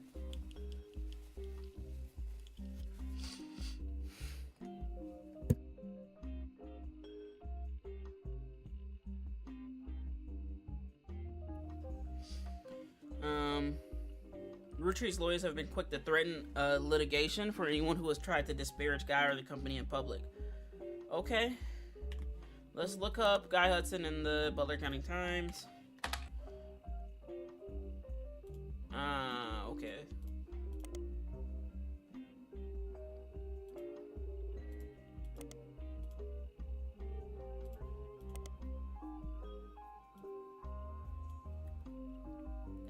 Alright, we just read something that was useful though.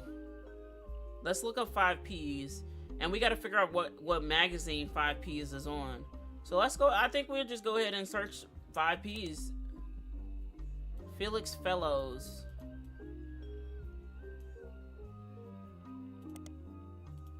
Okay. Is a rapper who was found in some recent radio play after being publicly confirmed after a long-lost Roottrees and entitled to a part of their fortune. His alias, 5Ps, is a play on 5 pieces. In an article you found on a website known for their particularly harsh reviews of modern music, gives his most recent album, Root of All Evil, 1 star out of 7 for whatever reason, with the headline, "More poser than any action figure collection." The review mentions that his real name is David and used to go by Dirty Davy. Interesting, okay.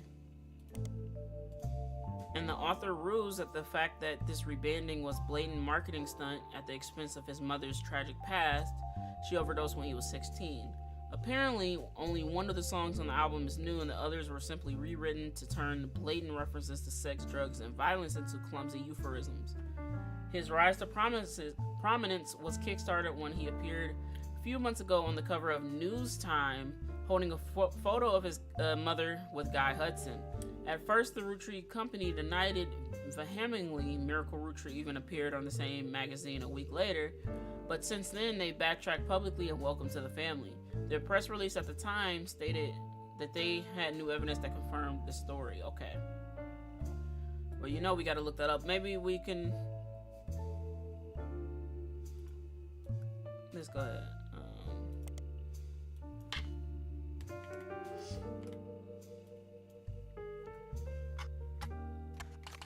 5Ps. Philip Fellows famously appeared on the cover of News Time, kicking off Roottrees Mania. A week later, Miracle Roottrees appeared on the cover of the magazine, and an article heavily focused on 5Ps as well. A summary of both articles, as well as a close-up photo of 5Ps holding the cover of his issue, have been added to your evidence. You already know we gotta look up Miracle Roottrees. Okay.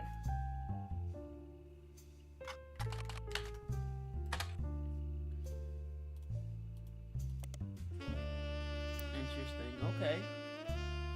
We got a couple pieces of evidence right now. Oh wow, so this is Felix.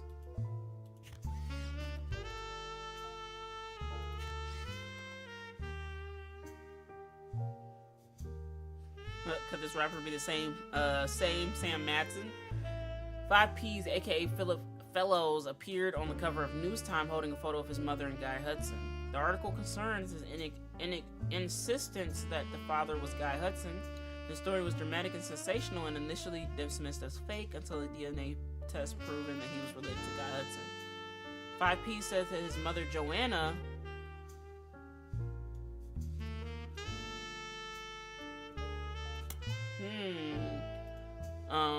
says that his mother Joanna was Zach Morton's secretary when he retired, and then Guy Hudson's secretary for only two weeks after that before she quit. The first few weeks that he was the president. His parents divorced when he was 4, and after his father learned of the affair, Felix and his mother then moved to Portland because she was afraid for his son's life. He grew up with her until he was 16, but one day his mother never came back home from the movie rental store where she worked at the register. Next morning, they found her dead from an overdose in her car. She had stolen all of the cash from her drawer and spent it on heroin. Damn, that's crazy. I'm sorry about that. I'm sorry to hear that, man. As Felix went through her belongings, the only things he had to remember her by were a hairbrush that she always used, some photos, and a stuffed animal from her childhood. But then he found it, a box hidden in the back of a closet. Inside were love letters and photos related to Guy Hudson. Wow, that's wild.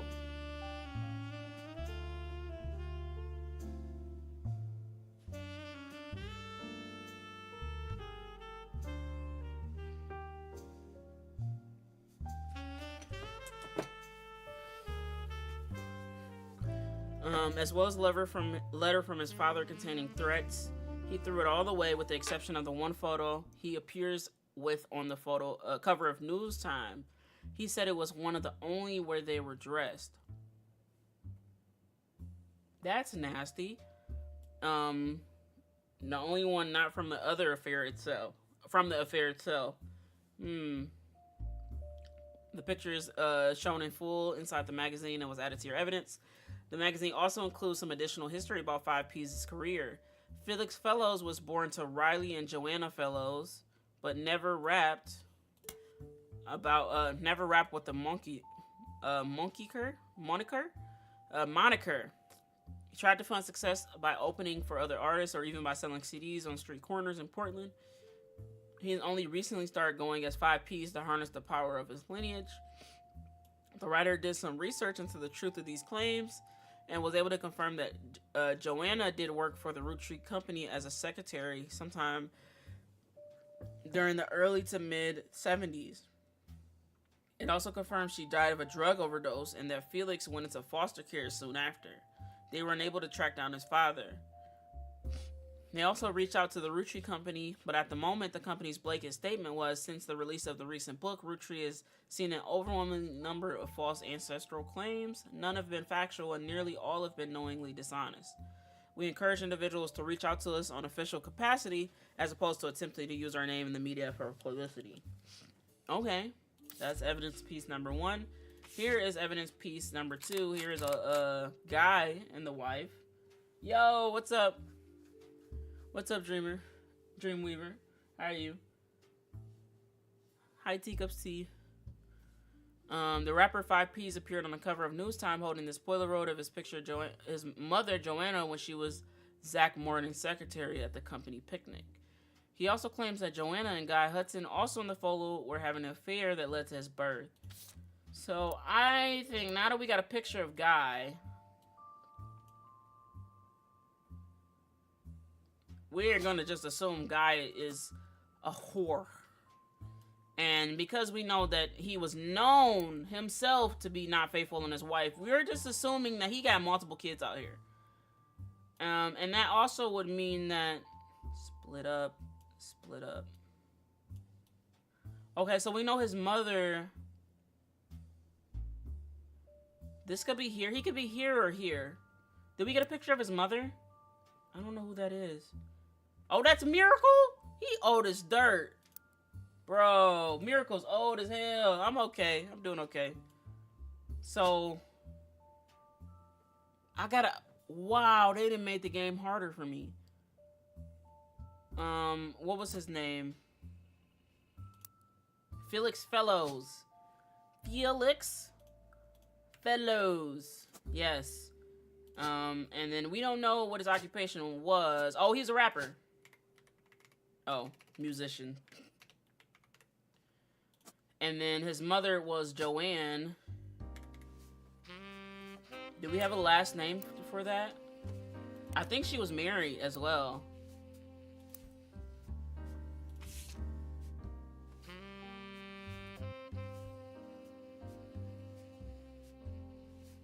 I see Joanna up there.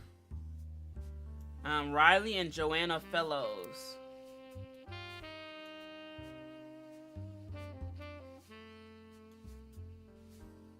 Ah, this is him right here. My bad. Felix Fellows.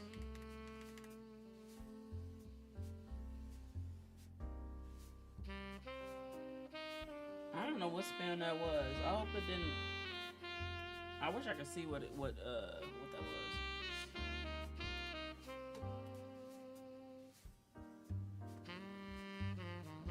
But if Saribot did it, I assume the work is taken care of. But yes, Felix Fellows.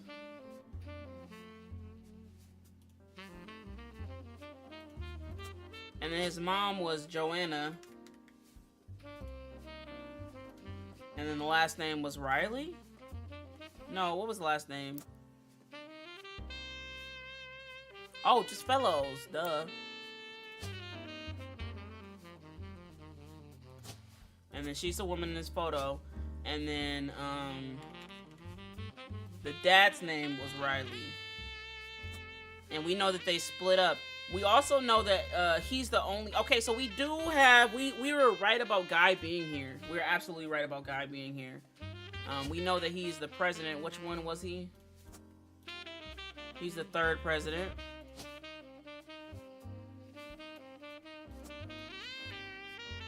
And then we know he's a musician. And then we just read about what the mom did. Let's reread. Movie rental store where she worked at the register. So she was a cashier. Alright, now. We just need one more person right. And then we got this. Okay, so first of all, Guy is crazy. I can't believe he was hopping in bed with different people. Oh yeah, we got one more thing. This is a miracle root tree, which is funny enough that we got a picture. If only we can get that. Miracle root tree we got a picture of, which makes me feel like he belongs on this tree. We do know this game likes to give us stuff that we don't always use. So yes.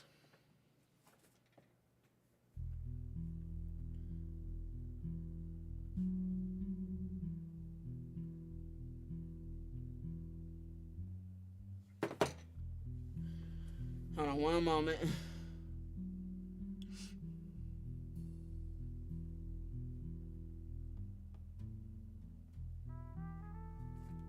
Miracle Roottrees appeared on the cover of News Times shortly after 5Ps did. Wilhelmi denied that 5Ps was Roottrees. This was the article from before the DNA test proved it. Miracle doesn't focus much on the details of the 5P's accusations regarding his mother and Guy Hudson. Instead, he comes across as exhausted at the events that have been going on behind the scenes, as well as the character of those who feel like are attacking the family. Okay, intriguing. He starts with 6 pieces content. Now, you see, I'm still used to saying the 5 pieces. He says that although most of the book was based in fact, it left out anything that would fit the agenda. He points out Sam's daughter still earns a generous salary from overseeing the farm division of the Roottrees, and that Sam did the same before her. That Sam's was not destitute, and that it really was only her son who chose to take on a job with no salary. Her son being the president. He claims that though they didn't have to, the family helped pay for her son's medical bills after voting that it was the right thing to do. Miracle also says that the story about his father Elias shunning EC was one-sided, leaving out Edward Clancy's blame in the whole thing. Elias gave a simple ultimatum: stop sinning or be disowned. Alright, that's some bullshit. Miracle's full of bullshit. And that Elias was Miracle said it was EC's own choice, and that Elias was allowing him to earn food and shelter on the company's dime was a kindness, especially considering that he and John continued to live together. Well, that don't mean shit to me, and he didn't do nothing wrong. I also feel like this is also set way back when, so like knowing they were probably born like maybe the 60s or the 70s, this could be like, you know, they're trying to be, I guess, a little bit more accurate about the times, huh? Miracle then pivots to the fallout from the 6 pieces. He recounts a deluge of claims to the clan's trust that the family have been subjected to. He doesn't cite any specifics, but says that every time someone comes forward, the family devolves into arguments. They've had to hire outside legal team for help, and so far, every case has been demonstrably laughably false.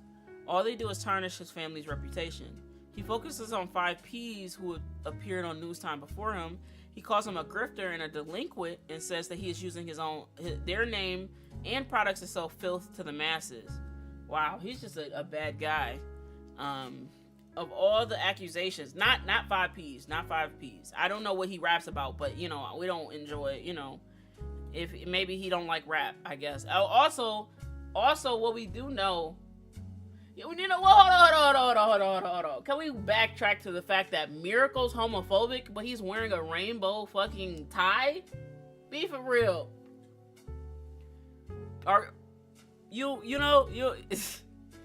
Anyways, I also think it's very interesting that he's a preacher and he does not like rap because you see clearly it says ungodly, and he prays that the boy will retract his lies and find religion.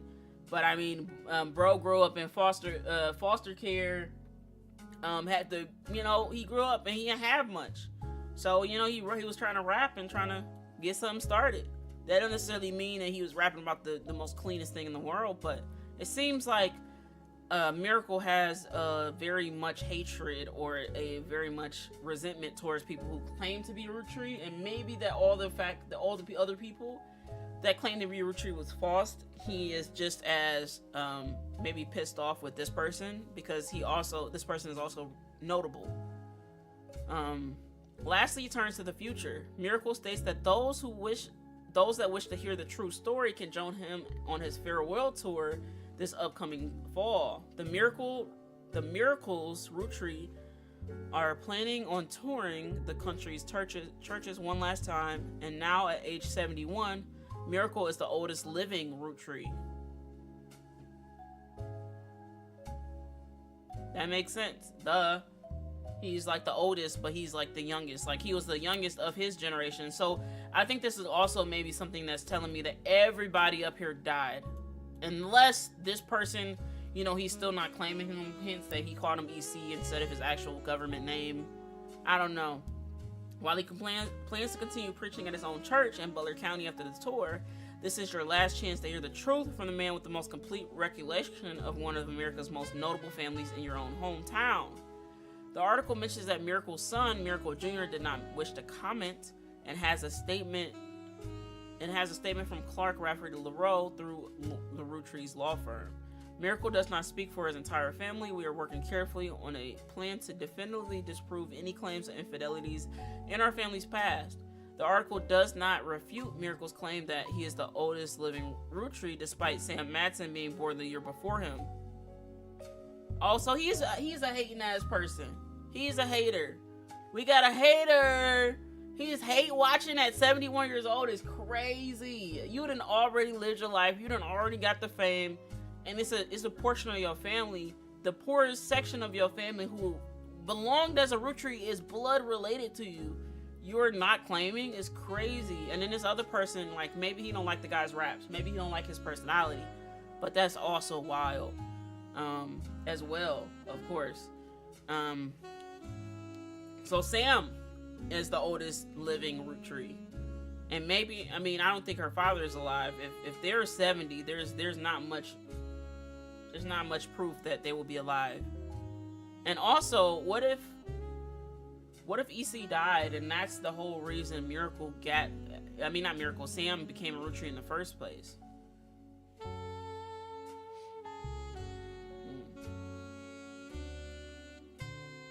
Okay, so Miracle is on this list. If I had to guess, I'm pretty sure Miracle's on this damn list. Interesting. Oh, well, give me one moment. I have to use the bathroom. I'll be back.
Uh, it's so cool to be back, man.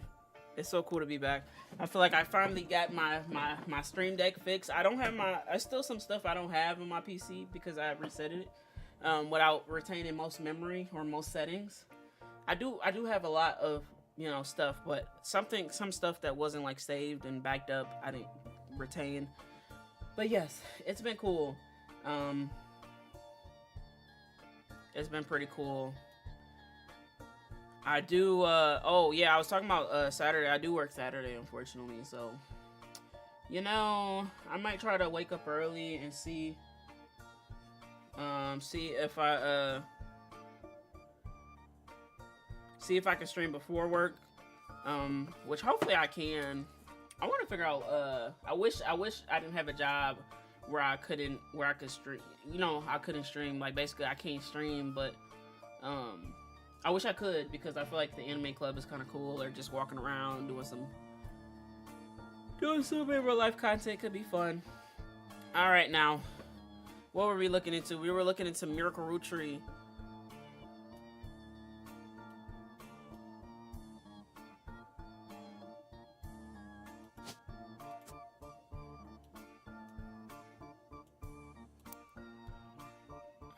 Alright, let's search this Dirty Davy thing up.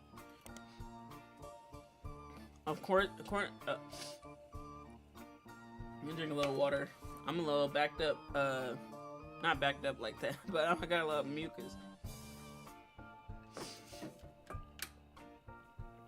My sinuses are just draining as I'm talking. And it's hard because it's like, according to fan sites, Felix Fellows is not 5P's actual name. His birth name is David Fellows. Dirty Davy was 5P's previous stage name. He used to sell records and perform shows in Portland under that name.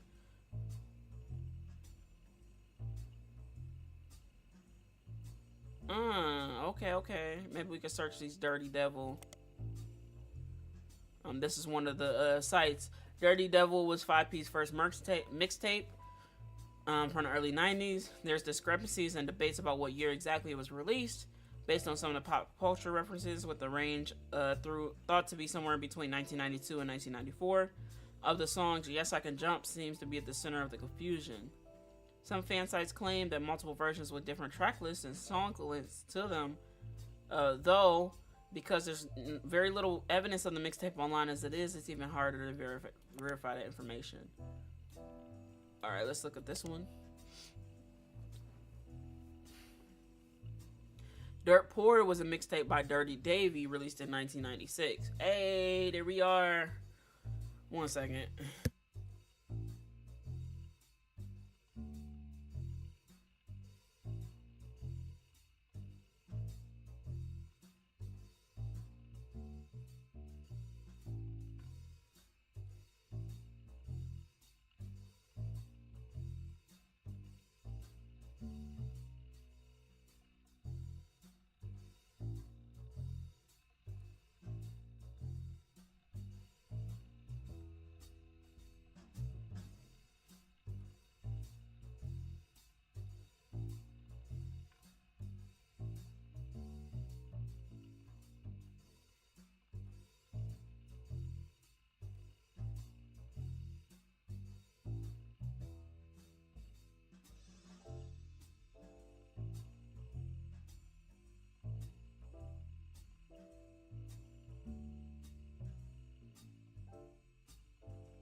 She didn't call, it got me excited.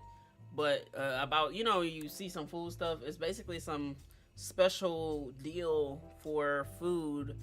But it starts tomorrow. It just has something to do with our teams winning or something like that. Or, I don't know. But it's kind of cool. When the Lions were playing, we used to get free Savvies. Or buy one, get one. Like a whole meal. And it was kind of nice. Because Savvies is like $15 a meal. It's not bad. But getting 2 for 15 is even better. Let's see. Dirt Poor was a mixtape by Dirty Davy, released in '96. There's a lot of online discourse from people who like to point out that in one of the songs, Felix Fellows includes someone that will be revealed as his own distant cousin, Raina, in a list of attractive women. That's kind of funny, to be honest. And the lyrics to one of the songs, Heat, mentions a few different prominent female actresses, models, and musicians from the 90s, provides a crude pun or line about what fellows felt about them. When re-released in 99, much of that rhetoric was toned down to be less overtly profane, and the line referencing Raina was clumsily replaced with Dana, a reference to a character from X-Files. Huh.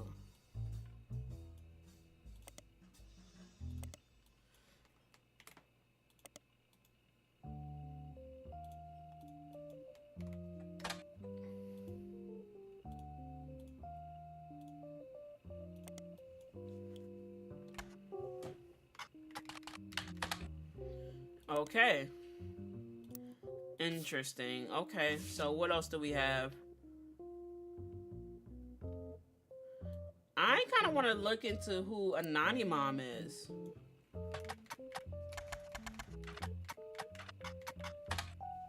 Anonymom was a second high-profile case after Felix Fellows of a potential new Roottrees being added to the clan's trust.